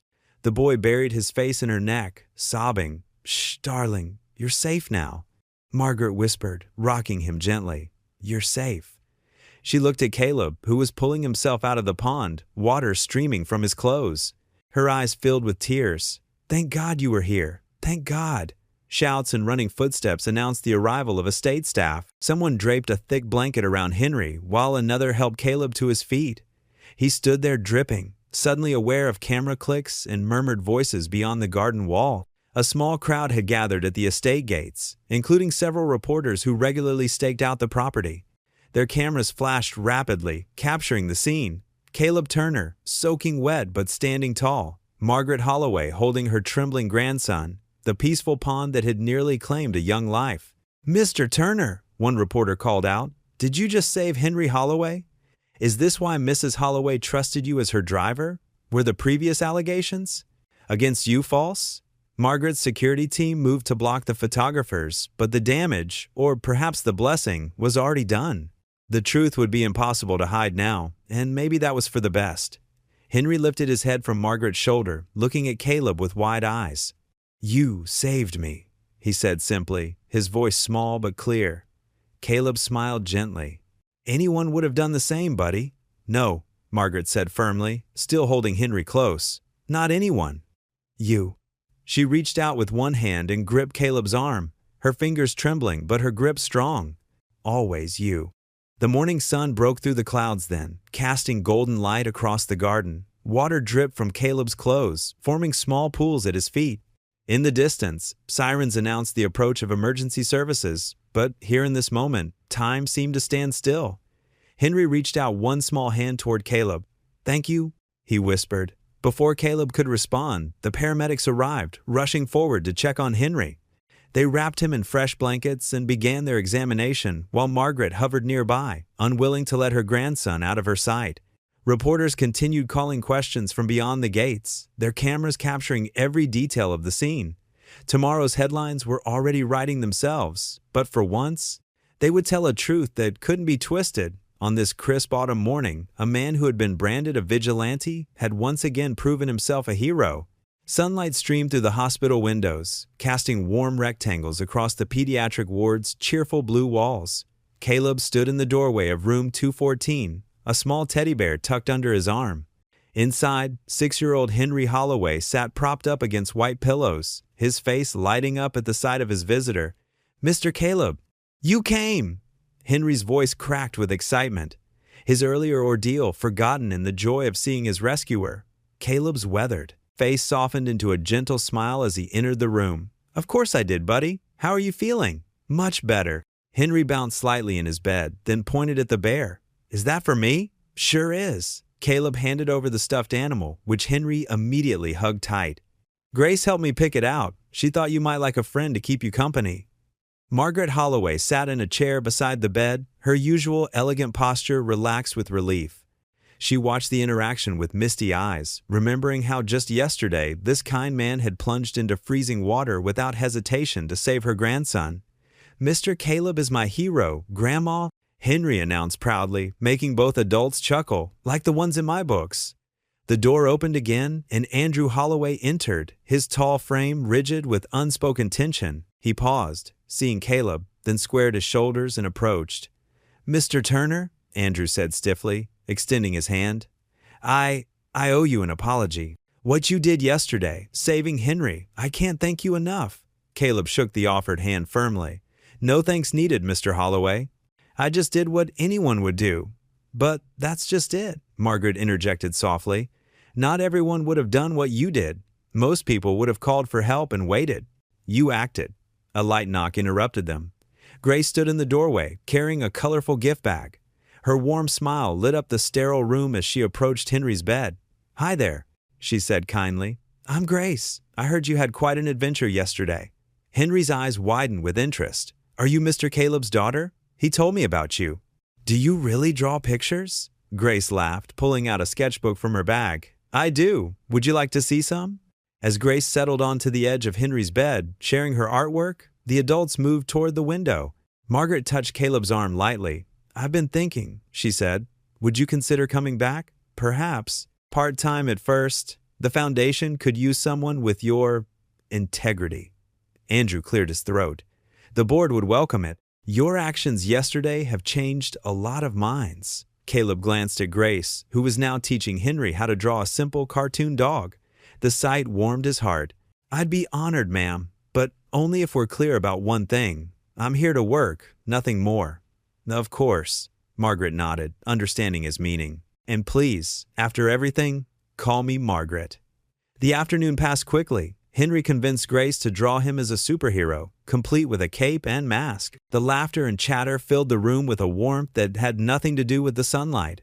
A week later, Henry was fully recovered. Margaret insisted on hosting a small dinner to celebrate, transforming the formal dining room into something more intimate and welcoming. The long mahogany table, usually set for business meetings and charity galas, now held just 6 place settings. Caleb and Grace arrived precisely at 6, both dressed in their Sunday best. Henry ran to greet them, his previous energy fully restored. Grace, come see my new art supplies. He tugged at her hand. Grandma got them for me because you inspired me. The adults watched as Grace let herself be led away, Henry chattering excitedly about his drawings. Margaret's butler, Edwards, appeared with a tray of appetizers, his usually stoic expression softened by the evening's casual atmosphere. It's good to have you back, sir, he murmured to Caleb as he passed. Dinner was served. Nothing fancy, just comfort food that reminded Caleb of Sunday family meals from his childhood. The conversation flowed easily, punctuated by Henry's enthusiastic stories and Grace's gentle encouragement of his artistic endeavors. Even Andrew seemed different, his corporate mask slipping to reveal glimpses of the man beneath. He shared stories about Henry's father, his late brother, speaking with a warmth that surprised everyone. Remember when James would do magic tricks at dinner? Margaret asked, her eyes twinkling. He'd make Henry's vegetables disappear? Into his napkin, Andrew chuckled. Mother always knew but never said anything. The sound of genuine laughter filled the room, not the polite social chuckles of charity events or board meetings, but real, heartfelt joy. Henry demonstrated his own attempt at a magic trick, accidentally dropping a spoon in his excitement. Rather than scold him, Margaret joined in the resulting laughter. I can't remember the last time this room felt so alive, she admitted, looking around at the smiling faces. Grace, who had been quietly observing, spoke up. Sometimes the best families aren't the ones we're born into, but the ones we find along the way. A thoughtful silence followed her words. Caleb reached over and squeezed his daughter's hand, proud of her wisdom beyond her years. Out of the mouths of babes, Margaret murmured, raising her water glass. To found family, then. They all raised their glasses, even Henry with his apple juice, the crystal catching the warm light from the chandelier above. In that moment, the vast dining room felt cozy, filled with the kind of warmth that no amount of wealth could buy. Edwards appeared with dessert, homemade apple pie that filled the air with cinnamon and memories. Henry insisted on sitting between Caleb and Grace, showing them his latest drawing of all of them together. Stick figures holding hands under a bright yellow sundae. Margaret watched them, her heart full. The laughter that now filled her home was better than any symphony she'd ever hosted, any charity gala she'd ever thrown. It was the sound of healing, of barriers breaking down, of something new and precious taking root. The celebration dinner had wound down hours ago, leaving Holloway Manor wrapped in peaceful silence. Most of the lights were off, except for the soft glow from the second-floor balcony, where Margaret stood alone, her silver hair catching the moonlight. She gripped the iron railing, lost in thought as she gazed at the city lights twinkling below like earthbound stars. Caleb had stayed behind to help the staff clean up, a habit from his more humble days that he couldn't shake. As he walked through the darkened hallway toward the exit, he noticed the balcony door slightly ajar. Through the glass, he saw Margaret's silhouette. "Mrs. Holloway," he called softly, not wanting to startle her. "Is everything all right?" Margaret turned, her elegant features softened by the evening shadows. "Caleb, I thought everyone had gone." She gestured for him to join her. "And please, after everything, I think you can call me Margaret." He stepped onto the balcony, the cool night air carrying the scent of her prized rose garden below. Margaret's hands trembled slightly as she adjusted her shawl, a detail that didn't escape his notice. "It was a wonderful evening," Caleb said, breaking the comfortable silence. "Henry seems completely recovered." "Yes," Margaret smiled, but it didn't quite reach her eyes. Children are remarkably resilient, aren't they? They bounce back so quickly. She paused, her voice growing quieter. "Unlike some of us." Caleb waited, sensing there was more she needed to say. I haven't been entirely honest, Margaret continued, her fingers tightening on the railing. Not with anyone, really. But you've shown such integrity, such kindness. She took a deep breath. I've been seeing specialists for months now. My heart, it's not doing well. The weight of her words hung heavy in the air. Caleb remained silent, offering the gift of his steady presence. The doctors say without surgery, I might have a year, maybe less. Margaret's voice wavered. With surgery, the odds are better, but at my age, she shook her head. I've faced many things in my life, Caleb, but I never thought I'd be afraid of dying alone. I understand fear, Caleb said, softly, thinking of Grace. Every morning I wake up terrified that I won't be enough for my daughter, that I'm failing her somehow. He looked down at his calloused hands. After losing her mother, I promised myself I'd give Grace everything she needs. But sometimes, everything I have still feels like nothing. Margaret turned to face him fully. You're wrong about that. I've seen how Grace looks at you with such pride, such love. She doesn't need everything. She just needs you. And you're not alone, Caleb replied, his voice gentle but firm. You have Henry, who adores his grandmother. You have people who care about you, who would stand by you through any battle. Tears glistened in Margaret's eyes. It's strange, isn't it, how life brings people together? When those men threatened me in the store, I thought that might be the end. But God had other plans. He always does, Caleb agreed, even when we can't see the path ahead. Margaret pulled her shawl tighter, shivering slightly in the night air. Faith was easier when Richard was alive. He always knew what to say, how to make sense of things. She smiled sadly. Much like you do. I don't have any answers, Caleb admitted. But I learned in the army that sometimes just showing up, standing beside someone, that's enough. They stood in comfortable silence, watching the city lights flicker below. A distant church bell chimed midnight, its deep tones floating across the quiet neighborhood. Would you pray with me, Caleb? Margaret asked suddenly, her voice small but hopeful. Of course. She reached out, placing her hand over his where it rested on the railing. Her touch was light but steady, drawing strength from the connection. You saved me once, Caleb, Margaret said softly. But perhaps God sent you to save more than my life. In the gentle darkness, their quiet prayers mingled with the night breeze, two souls finding comfort in shared faith and understanding. Below them, the city continued its nighttime dance of lights and shadows, unaware of the profound moment unfolding on the balcony above. The autumn morning started like any other. Caleb was organizing files in Margaret's study when his phone buzzed. The school's number flashed on the screen. His heart skipped a beat. The school never called unless something was wrong. Mr. Turner?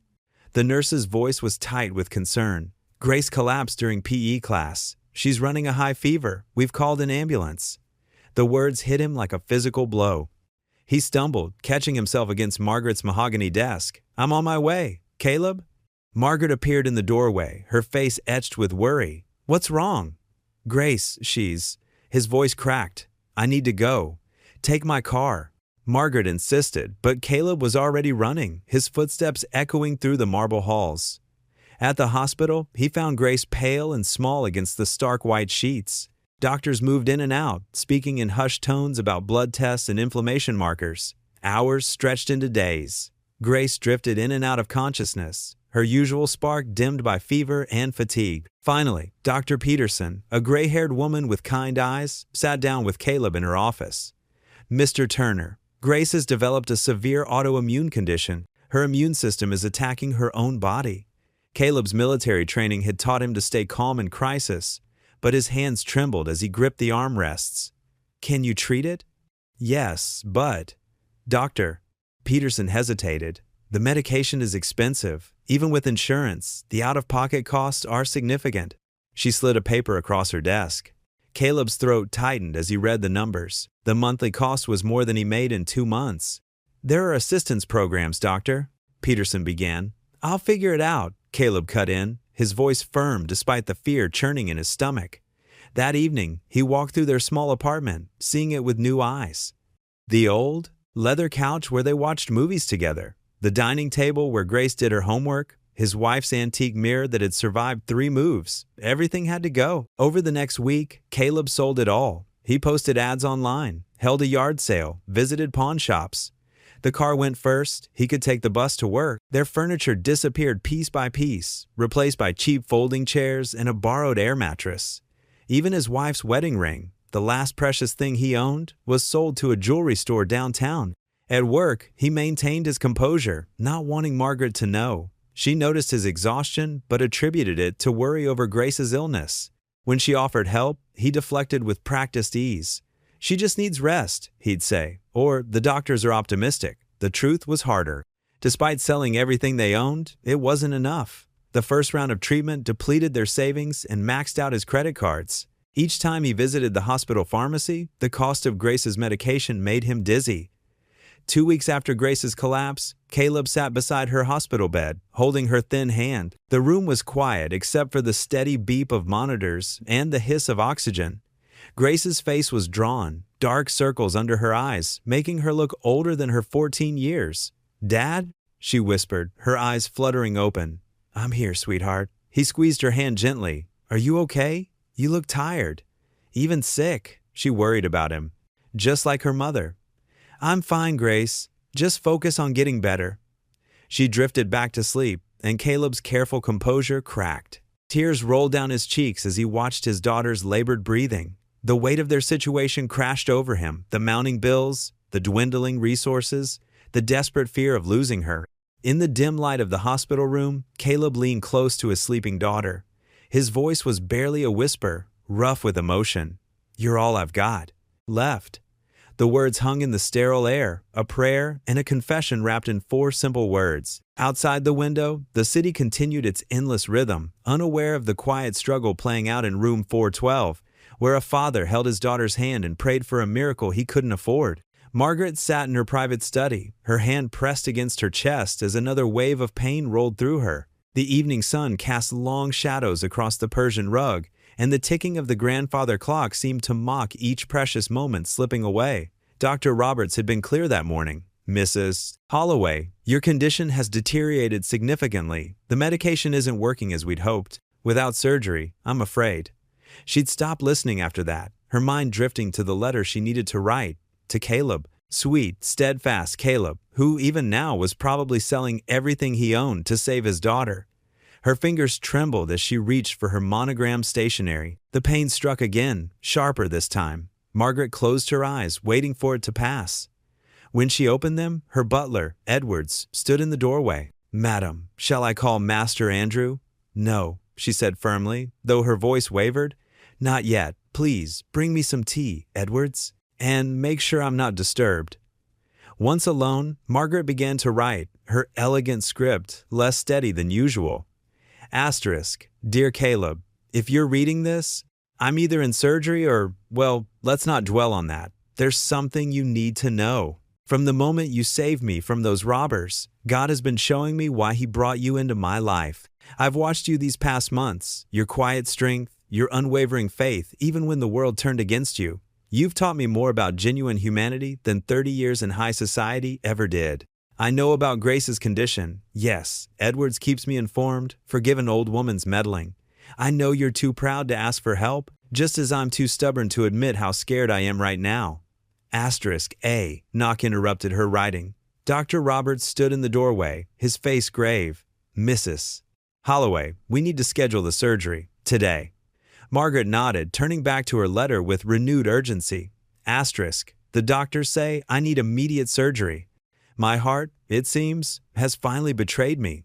How ironic that an organ meant for love should cause such pain. I haven't told Andrew. He'd only worry, and honestly, he'd probably blame you somehow. My son has his father's business sense, but none of his compassion. I'm afraid that's partly my fault. Caleb, I've instructed my lawyers to establish a trust for Grace's medical care, regardless of what happens to me. Please don't refuse this. Consider it repayment for the life you saved, not just from those robbers, but from the loneliness that was slowly killing me. You showed me that true wealth isn't in what we have, but in what we give. You gave me your loyalty when others gave only flattery. You gave me friendship when I was surrounded by sycophants. Most importantly, you gave me hope when I'd forgotten how to believe in goodness." Asterisk, the pain returned, more intense than before. Margaret pressed her hand to her mouth, stifling a gasp. Edwards appeared instantly at her side. "Madam, the car is ready." Doctor! Roberts insists we leave now. Margaret nodded, forcing herself to finish the letter. Asterisk, they're taking me to the hospital now. Whatever happens, know that you and Grace have been the greatest blessing of my latter years. Your friendship restored my faith in God, in humanity, in the power of simple kindness. If I don't survive this, please look after my grandson Henry. He needs a role model like you. And please, please accept the help I'm offering, Grace. Let my last act be one of love, not pride. With deepest affection, Margaret Asterisk. She sealed the envelope with trembling fingers and handed it to Edwards. Give this to Caleb Turner if things don't go well. The ride to the hospital passed in a blur of city lights and quiet prayers. In her private room, Margaret stood by the window, watching the sunset paint the sky in shades of purple and gold. Below, people hurried about their lives, unaware of the battles being fought in the rooms above them. Her hand found its way to the small cross she always wore, a gift from her late husband. Lord, she whispered, her voice barely audible above the hospital's quiet hum, if I can't be healed, let me help him. She thought of Grace, so young and full of promise, fighting her own battle in another hospital across town. She thought of Caleb, wearing himself thin, trying to be both mother and father, provider and protector. A tear slipped down her cheek as she watched the last rays of sunlight fade from the sky. The door opened behind her. Doctor.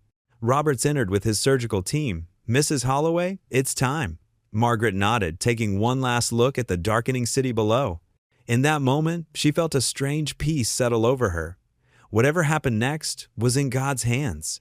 The rain drummed against the windows of Caleb's small apartment, each drop echoing the weight in his heart. He sat at the kitchen table, staring at the pile of hospital bills, when his phone buzzed. The caller ID showed Holloway Estate. His stomach tightened. Calls this late rarely brought good news. Mr. Turner? The voice belonged to Margaret's butler, James. Mrs. Holloway has collapsed at the spring charity gala. They've taken her to Cedar Falls Memorial. Caleb's chest constricted. I'm on my way. He grabbed his jacket, scribbled a note for Grace, and rushed out into the downpour. The streets glistened under streetlights, puddles splashing beneath his tires as he navigated through the empty city. His mind raced with memories of Margaret's recent pallor, the way she'd touch her chest when she thought no one was looking. The hospital's emergency entrance blazed with fluorescent light. Caleb parked haphazardly and ran inside, water dripping from his clothes. The waiting room buzzed with concerned voices, board members in evening wear, their fancy clothes out of place against the sterile walls. Andrew Holloway paced near the information desk, his bow tie hanging loose. When he saw Caleb, relief flickered across his face. Turner, thank God, they're saying something about her heart. A doctor in blue scrubs approached them, her expression grave. Are you family? I'm her son, Andrew said. And this is Caleb Turner. I'm Mrs. Holloway's. He hesitated. Her friend? Andrew finished, surprising Caleb. The doctor nodded. I'm Dr. Chen. Mrs. Holloway needs emergency surgery, but we've run into a complication. She has a rare blood type, AB negative, and our supplies are critically low. Without proper blood supplies, the surgery would be extremely risky. Caleb's heart jumped. I'm AB negative. Dr. Chen's eyes widened. You're sure? Yes, found out in the Army. I can donate. Mr. Turner, you understand this would be a significant donation? Mrs. Holloway's condition. Where do I sign? Caleb interrupted. Within minutes, he lay on a bed in the donation room, sleeve rolled up, watching his blood flow through the tube.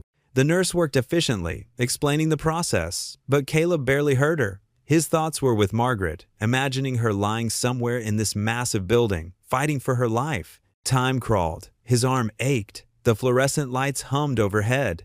He thought of his wife's final days in a room like this, of Grace sleeping in her hospital bed just floors away. The circle of life and death, of giving and receiving, spun through his mind like the rain outside. An hour later, Dr. Chen returned. Her face had softened. Mr. Turner, I wanted to tell you personally the surgery was successful. Your blood type was an exact match, and the transfusion helped stabilize her condition enough for us to proceed. You likely saved her life tonight. Caleb's throat tightened. Can I see her? She's in recovery now. It'll be several hours before she's conscious, but you're welcome to wait. In the waiting room, Caleb sank into an uncomfortable chair. The adrenaline drained from his body, leaving exhaustion in its wake. Andrew sat nearby, his phone constantly buzzing with updates from board members and family. Turner, Andrew said quietly, I owe you an apology for everything, the way I treated you before. He shook his head. Mother always saw something in you that I was too blind to see. Caleb nodded, too tired for words. The rain continued its steady rhythm against the windows, washing the world clean. In the harsh hospital lighting, with his dress shirt wrinkled and his hair disheveled, Andrew looked less like a powerful businessman and more like a worried son. Hospital staff moved efficiently through the room.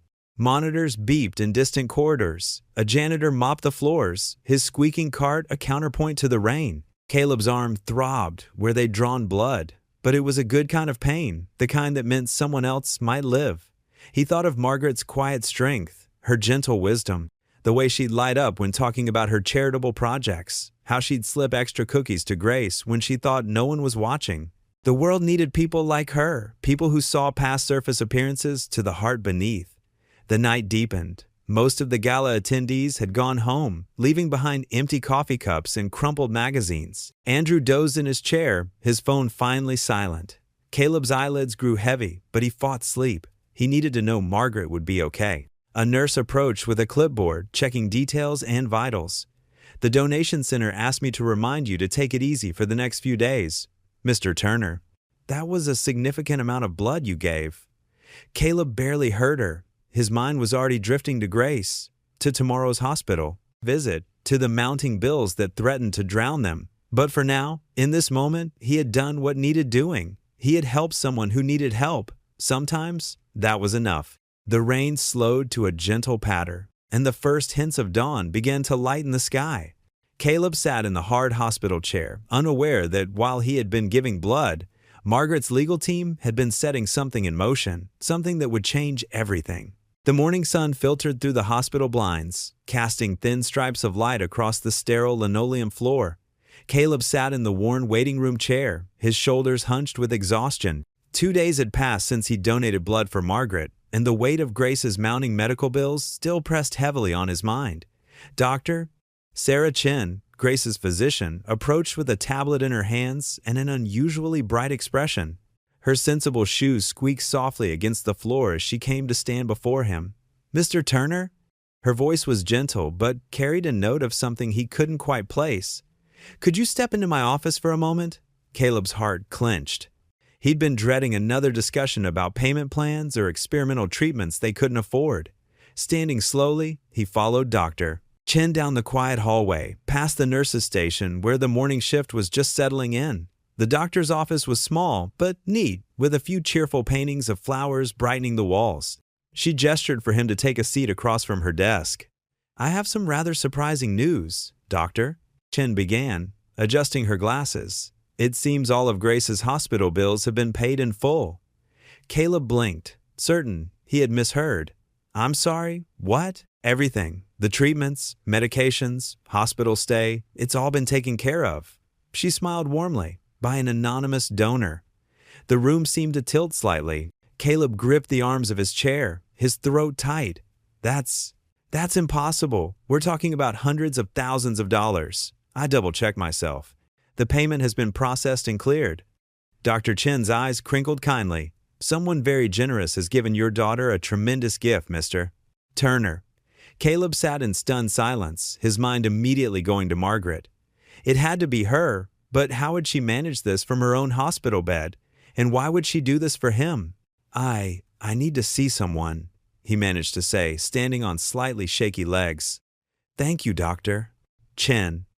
The walk to Margaret's wing of the hospital felt both endless and too quick. His thoughts tumbled over each other as he tried to process what had happened.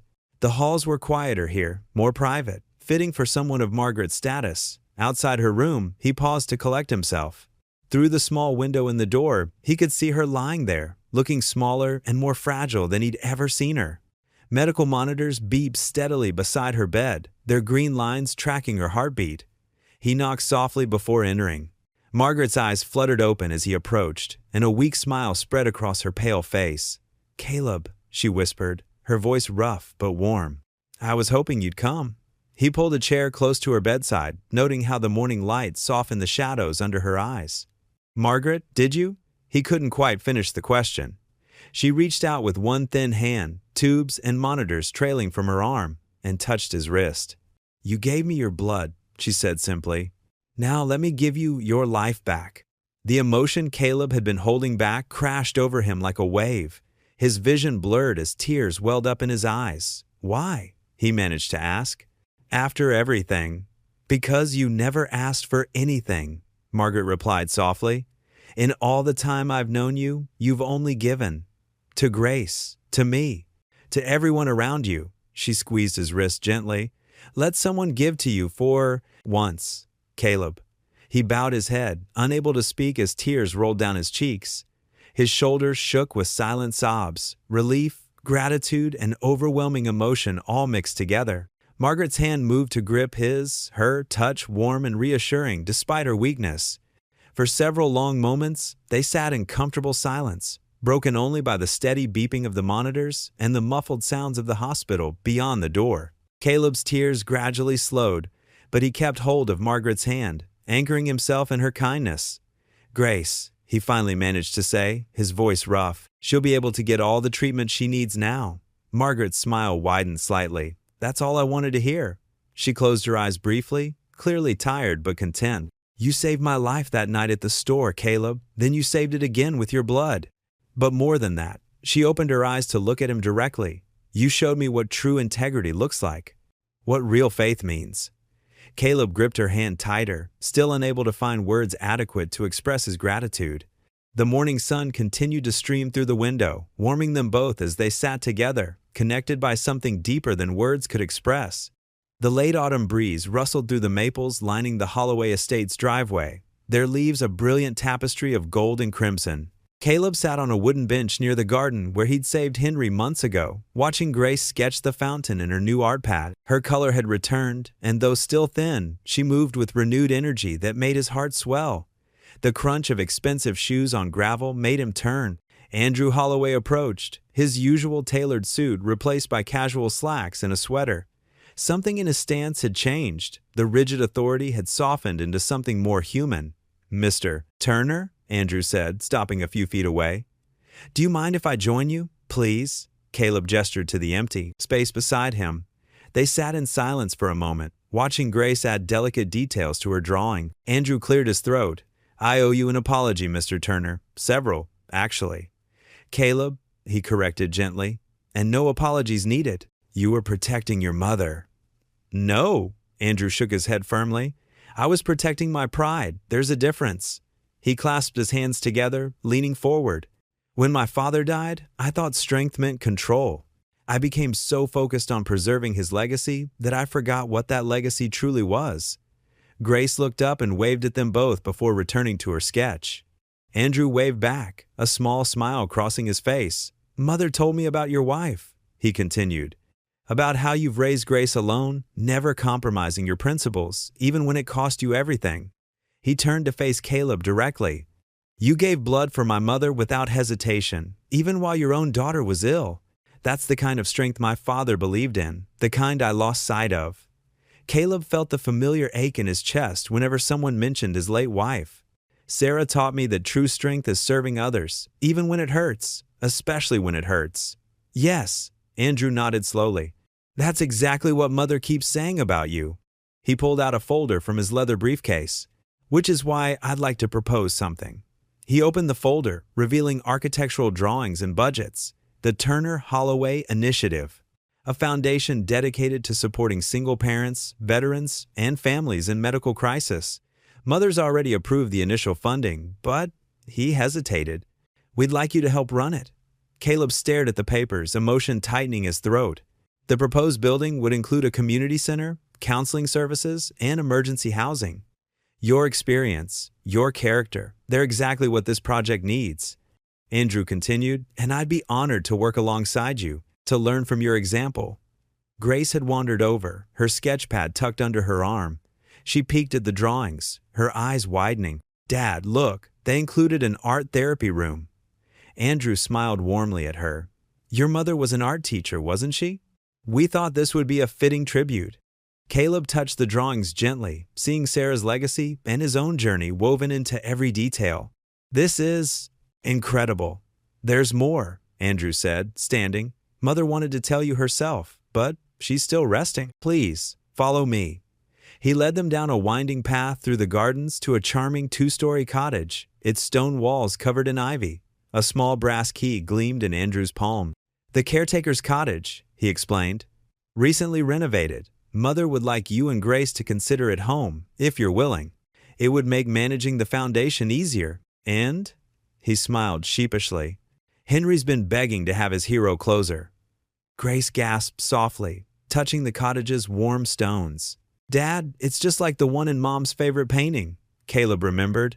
A Thomas Kincaid print Sarah had hung in their first apartment, promising someday they'd live in a place just as beautiful. His vision blurred. "I know it's a lot to take in," Andrew said quietly. "But Mother and I agree. You've become family. And family takes care of each other." Grace slipped her hand into Caleb's, looking up at him with hope shining in her eyes. "Dad?" Caleb squeezed her hand, remembering his prayers during those dark nights after losing his job. God had not only provided, He had restored what was lost tenfold. "Please thank your mother for us," he said to Andrew, his voice rough with emotion. "We'd be honored to accept both offers." Andrew's professional mask cracked completely as he broke into a genuine smile. "Welcome home, then." He handed Caleb the key. "And welcome to the family." The autumn sunlight caught the brass key in Caleb's palm, warm and promising. Grace hugged him tightly, and, over her head, he saw Margaret standing at her bedroom window. She raised her hand in blessing, and he nodded, grateful beyond words for this new chapter God had written for them all. Autumn sunlight spilled across the newly constructed Turner Holloway Veterans and Family Support Center, its red brick facade gleaming against the cloudless October sky. The building stood proudly at the edge of Cedar Falls, a testament to what faith and perseverance could achieve. Rows of white folding chairs filled the courtyard, packed with community members, veterans, and local officials. American flags fluttered in the gentle breeze, and a wide red ribbon stretched across the entrance, waiting to be cut.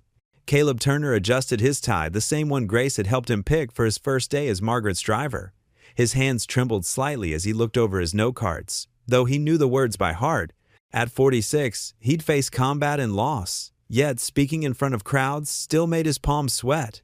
In the front row, Margaret Holloway sat regally in a powder blue dress suit. Though thinner now, her eyes sparkled with the same determination that had carried her through her recovery. Henry, her grandson, sat beside her, his small hand clutching hers. The boy wore a miniature suit that matched Caleb's, something he'd insisted on. Grace stood near the podium, her sketchpad tucked under one arm. The morning sun caught the silver charm bracelet on her wrist, a gift from Margaret on her last birthday. Her autoimmune condition was in remission now, and color had returned to her cheeks. She gave her father an encouraging thumbs up. The mayor finished his introduction, and Caleb stepped up to the microphone. The crowd fell silent.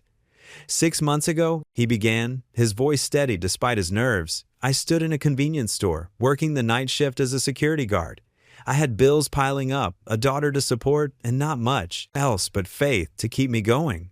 He paused, meeting Margaret's eyes. She nodded slightly, encouraging him to continue. "That night, God put me exactly where I needed to be. Not just to help someone in danger, but to start a chain of events that would change many lives, including my own." Several people nodded, remembering the news stories that had first condemned, then celebrated him. "This center," Caleb gestured to the building behind him, "isn't just about providing services. It's about recognizing that every person who walks through these doors has value. That sometimes the difference between despair and hope is knowing someone cares." Henry wiggled in his seat, eager to participate in the ribbon cutting. Margaret gently settled him with a touch on his shoulder. "When I came home from the army, I thought my days of serving were over, but Mrs. Holloway taught me that service takes many forms. Sometimes it's running into danger. Sometimes it's simply extending a hand to someone who's falling." Caleb's voice grew stronger as he continued, "This center will offer job training, counseling, childcare, and emergency assistance to veterans and families in crisis. But more than that, it will offer dignity, because that's what Mrs. Holloway showed me when she looked past the headlines and saw a person trying his best to do right." In the audience, several veterans nodded solemnly. Andrew Holloway, Margaret's son, sat straighter in his chair, pride replacing the suspicion that had once clouded his face. "Today, we're not just opening a building. We're opening our hearts to the idea that everyone deserves a second chance. That kindness multiplies. That faith, even in the darkest moments, lights the way forward. Grace moved closer to the ribbon, scissors ready. Henry bounced up from his seat to join her, his small dress shoes clicking on the pavement. Mrs. Holloway likes to say, "I saved her life that night at the store." But the truth is, her compassion saved mine. And, together, through this center, we hope to pass that blessing forward.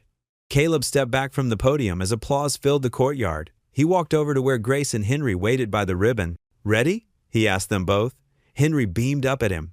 "Ready, Mr. Caleb!" Grace positioned the scissors, letting Henry wrap his small hands around one handle while she held the other. Together, they cut the red ribbon as cameras flashed and cheers erupted.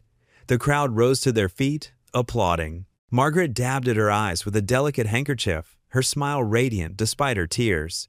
She had changed too, from a lonely widow protecting her wealth to a woman who had rediscovered her purpose. The standing ovation continued as Henry ran back to hug his grandmother. Grace slipped her hand into her father's, and Caleb squeezed it gently, remembering all the prayers they'd shared during her illness.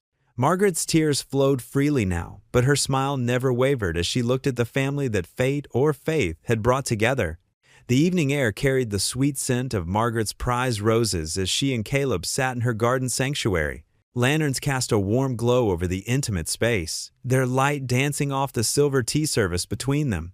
The foundation's grand opening earlier that day had left them both emotionally drained but fulfilled. Margaret's hands wrapped around her delicate china teacup, steadier now than they'd been in months. The surgery and recovery had restored some of her vigor, though she still moved with careful grace. Her silver hair caught the lamplight as she studied Caleb's face across the small garden table. "I never thought I'd see this garden filled with so much life again," she said softly. "After Richard passed, I let everything wither. Even the roses nearly died." Caleb nodded, understanding the weight of her words. "Sometimes it takes another person's faith to help us remember our own," he replied, his voice gentle. Margaret smiled, the expression reaching her eyes in a way it hadn't for years. "When you ran into that store that night, did you ever imagine we'd end up here?" "Honestly?" Caleb chuckled, shaking his head. "I was just trying to make it through each day. Keeping Grace fed, keeping our apartment, trying to hold on to whatever job I could find." He paused, looking out over the garden. "But I've learned that God's plans are bigger than our struggles." "Indeed they are." Margaret set her cup down with a quiet clink. "You know, when Richard first built this estate, he had such dreams, not just for wealth, but for making a difference. Somewhere along the way, we lost sight of that. The money became everything." Her voice carried a hint of old regret. "It's not too late," Caleb assured her. "Look at what we've built together. That center will help hundreds of families. Because of you, Caleb, your courage that night, and every day since." Margaret's eyes grew misty. "You showed me what real integrity looks like, not in grand gestures, but in quiet faithfulness." She reached beside her chair, lifting a small wooden box onto the table. The mahogany gleamed in the lantern light as she opened it carefully. "This was Richard's," she said, removing an elegant gold watch. Its face caught the light, revealing intricate craftsmanship that spoke of both luxury and timeless dignity. He wore it every day, until he passed. Said it reminded him that every moment was precious, meant for something greater than himself. Caleb's eyes widened as she held it out to him. "Margaret, I couldn't possibly, please," she interrupted gently. "You remind me what real honor looks like, what Richard used to stand for, before we lost our way." Her hands trembled slightly as she placed the watch in his palm. "You'll carry his legacy forward better than anyone else could." Caleb stared at the watch, emotion tightening his throat.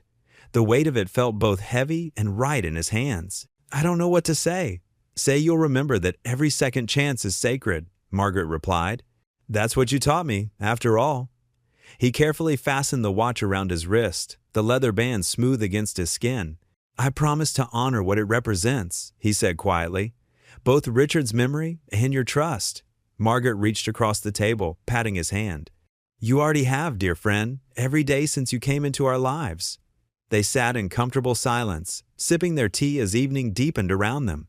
The garden's shadows lengthened, but the lanterns kept the darkness at bay. In the distance, church bells began to toll, their deep, resonant tones floating across the estate. Caleb glanced up at the emerging stars, bright points of light piercing the darkening sky. Each one seemed to shimmer with possibility, with hope. The watch ticked steadily on his wrist, marking moments that felt both ordinary and profound. Amazing how much can change in a year, he mused, his voice soft. Margaret nodded, following his gaze upward.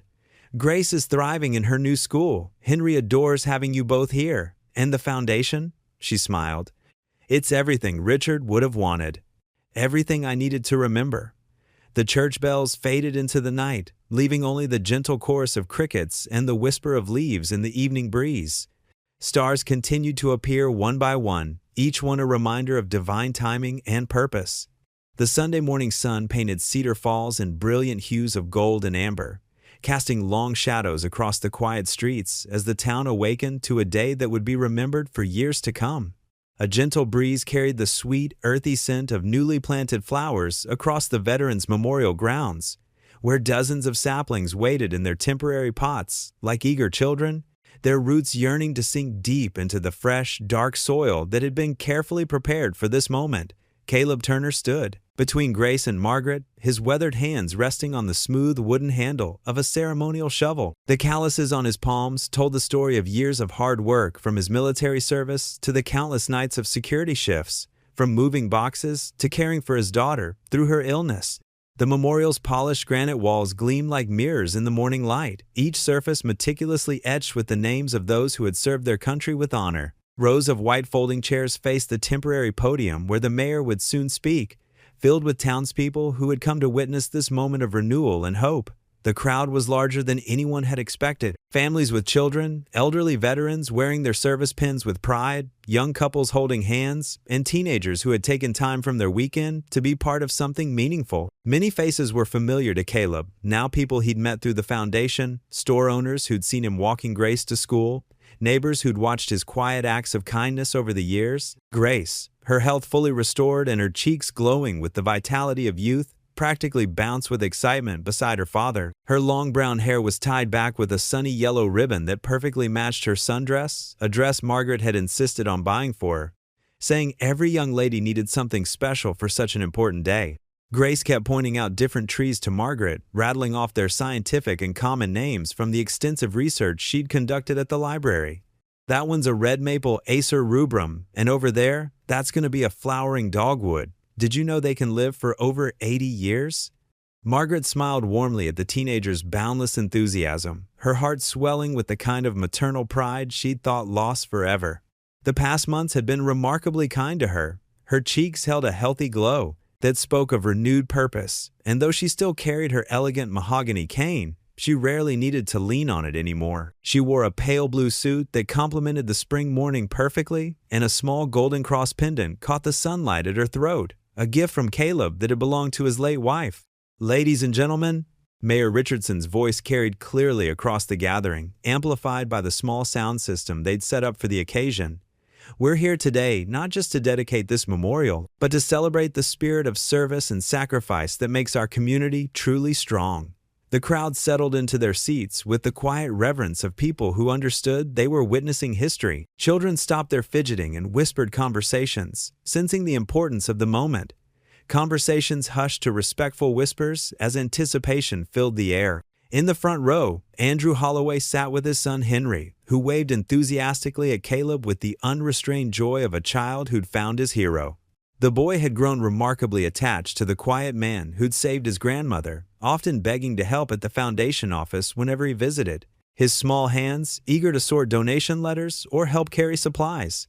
Today, we plant these trees as living symbols of growth, sacrifice, and new beginnings. The mayor continued, his voice gaining strength as he spoke. Each one represents a story of courage, determination, and the willingness to stand up for what's right, just like the remarkable story that brought us all here today. He gestured toward Caleb, Margaret, and Grace with obvious pride and respect. Grace squeezed her father's hand tightly as the mayor began recounting that fateful night at the convenience store, how one man's selfless act had sparked a chain of events that had transformed not just individual lives, but their entire community. The Turner Holloway Foundation had already helped dozens, As of veterans and struggling families find their footing again, providing everything from job training to emergency medical assistance, from housing support to educational scholarships. And so, Mayor Richardson's voice swelled with genuine pride and emotion. It is my great honor to announce that Caleb Turner has been awarded the City Medal of Courage, our highest civilian honor, in recognition of his extraordinary bravery and continued service to our community. Thunderous applause erupted across the memorial grounds, echoing off the granite walls and rolling across the surrounding neighborhoods. Caleb felt his cheeks flush with a mixture of embarrassment and deep emotion as Grace threw her arms around him in an exuberant hug, her yellow ribbon coming loose in her excitement. Margaret touched his shoulder gently, her eyes glistening with tears of pure joy and gratitude. The mayor approached with the medal, its bronze surface polished to a mirror shine and catching the morning light like a small sundae. The ribbon was a deep blue, representing honor and service. As he placed it around Caleb's neck, photographers' cameras clicked rapidly, capturing the moment for posterity. But Caleb barely noticed the flashing lights or the crowd's continued applause. His thoughts drifted naturally to his late wife Sarah, wondering if she could somehow see this moment, if she was proud of the man he'd become and the daughter they'd raised together. "Would the three of you please lead us in planting the first tree?"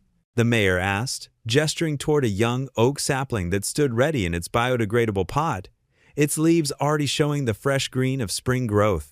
Together, they stepped forward, their footsteps crunching softly on the gravel path. Grace carried the brass watering can that had been specially purchased for the ceremony, while Margaret held the ceremonial golden spade that gleamed in the sunlight. Caleb lifted the sapling carefully from its pot, cradling its root ball as if it were the most precious cargo in the world, feeling the weight of responsibility and hope it represented. The hole had been pre-dug by the groundskeeping crew, its edges neat and precise, waiting for this pivotal moment. Rich, dark soil was piled nearby, mixed with compost and nutrients to give the young tree the best possible start. Caleb lowered the oak with infinite reverence, remembering all the times he'd felt utterly hopeless, all the long nights he'd spent praying for guidance, all the moments when he'd wondered if doing the right thing was worth the cost. Grace began sprinkling water around the exposed roots with the concentration of a child performing a sacred ritual, while Margaret added the first ceremonial shovelful of soil, her movements deliberate and meaningful. The rich earth fell around the roots like a blessing, securing the tree in its new home. "This oak," Margaret announced to the gathering, her voice clear and strong, carrying across the memorial grounds with the authority of someone who had learned to speak from the heart, "represents second chances and the power of community. Like this tree, we all need strong roots and helping hands to grow into what we're meant to become." More enthusiastic applause followed as other families began moving toward their designated planting spots throughout the memorial grounds. The peaceful morning came alive with purposeful activity, children carrying watering cans with serious expressions, parents teaching proper planting techniques to eager young hands, veterans sharing war stories and memories as they worked the soil together, their voices mingling with laughter and the occasional tears of remembrance. Henry broke away from his father's side and ran to help Grace water their newly planted oak, his small legs carrying him swiftly across the grass. "Can I help plant the next one, Mr. Caleb?" he asked eagerly, his face bright with excitement and admiration. "Of course, buddy," Caleb replied, warmly, ruffling the boy's sandy hair with affection. "There's always room for another helper in this work. That's what community means." As the morning progressed and the sun climbed higher in the cloudless sky, the memorial grounds underwent a remarkable transformation. Where there had been carefully maintained but empty spaces between the granite memorial walls, young trees now stood proud and straight, their leaves dancing gracefully in the spring breeze like nature's own celebration. Each sapling represented a story, a hope, a future filled with possibility and growth. The mayor returned to the podium one final time, his own hands now dirty from helping with the planting, his formal suit jacket long since discarded in favor of rolled-up sleeves. "These trees will grow with our community," he declared, his voice carrying the weight of prophecy and promise. "They'll provide shade for future generations, beauty for decades to come, and serve as a living reminder of how one person's courage can change countless lives." Standing beside their oak sapling, now firmly rooted in Cedar Falls soil, Caleb felt overwhelmed by the incredible journey that had brought them to this moment of triumph. He remembered with crystal clarity the night he'd lost his job for helping Margaret, the financial struggles that had followed, the fear and desperation when Grace fell ill, The times when keeping faith had seemed impossible, yet here they were, whole, healthy, surrounded by love and purpose, part of something much larger than themselves. Margaret slipped her hand into his, her fingers warm and steady, while Grace leaned against his other side, her head resting on his shoulder with complete trust and contentment. The three of them stood together in comfortable silence, watching as the morning sun climbed higher into the perfect blue sky, bathing the memorial grounds in brilliant, hope-filled light. The new trees cast their very first shadows on the ground, promising years of growth, beauty, and shelter ahead. Caleb felt a profound sense of gratitude well up inside him, like a spring of clear water. Gratitude for his daughter's complete recovery, for Margaret's unwavering friendship and trust, for second chances and new beginnings, for a community that had learned to see past first impressions to the heart beneath. Looking toward the brightening sky, where a few wispy clouds drifted like prayers across the infinite blue, he whispered words that came straight from his heart, words that carried the weight of his entire journey. "Thank you for bringing us home." The morning sun continued its eternal ascent, washing the world in golden light that seemed to bless everything it touched. Below, the newly planted memorial stood as a living testament to faith, courage, and the miraculous power of compassion to transform not just individual lives, but entire communities. In the years to come, children would play in the shade of these trees, families would picnic on the grass beneath their branches, and veterans would find peace walking among the living monuments to service and sacrifice. The Turner Holloway Foundation would continue to grow, just like the trees they'd planted today, reaching out to help more families, more veterans, more people who had fallen through society's cracks. And at the center of it all would be the quiet man who had simply chosen to do the right thing, no matter the cost, proving that sometimes the smallest acts of courage can change the world. What would you do if you were in their place? Comment your answer below and let's see how you'd rewrite the ending. If you enjoyed the story of Caleb Turner, I handpicked the next story that you will enjoy. Please don't miss this one. Click here to watch it.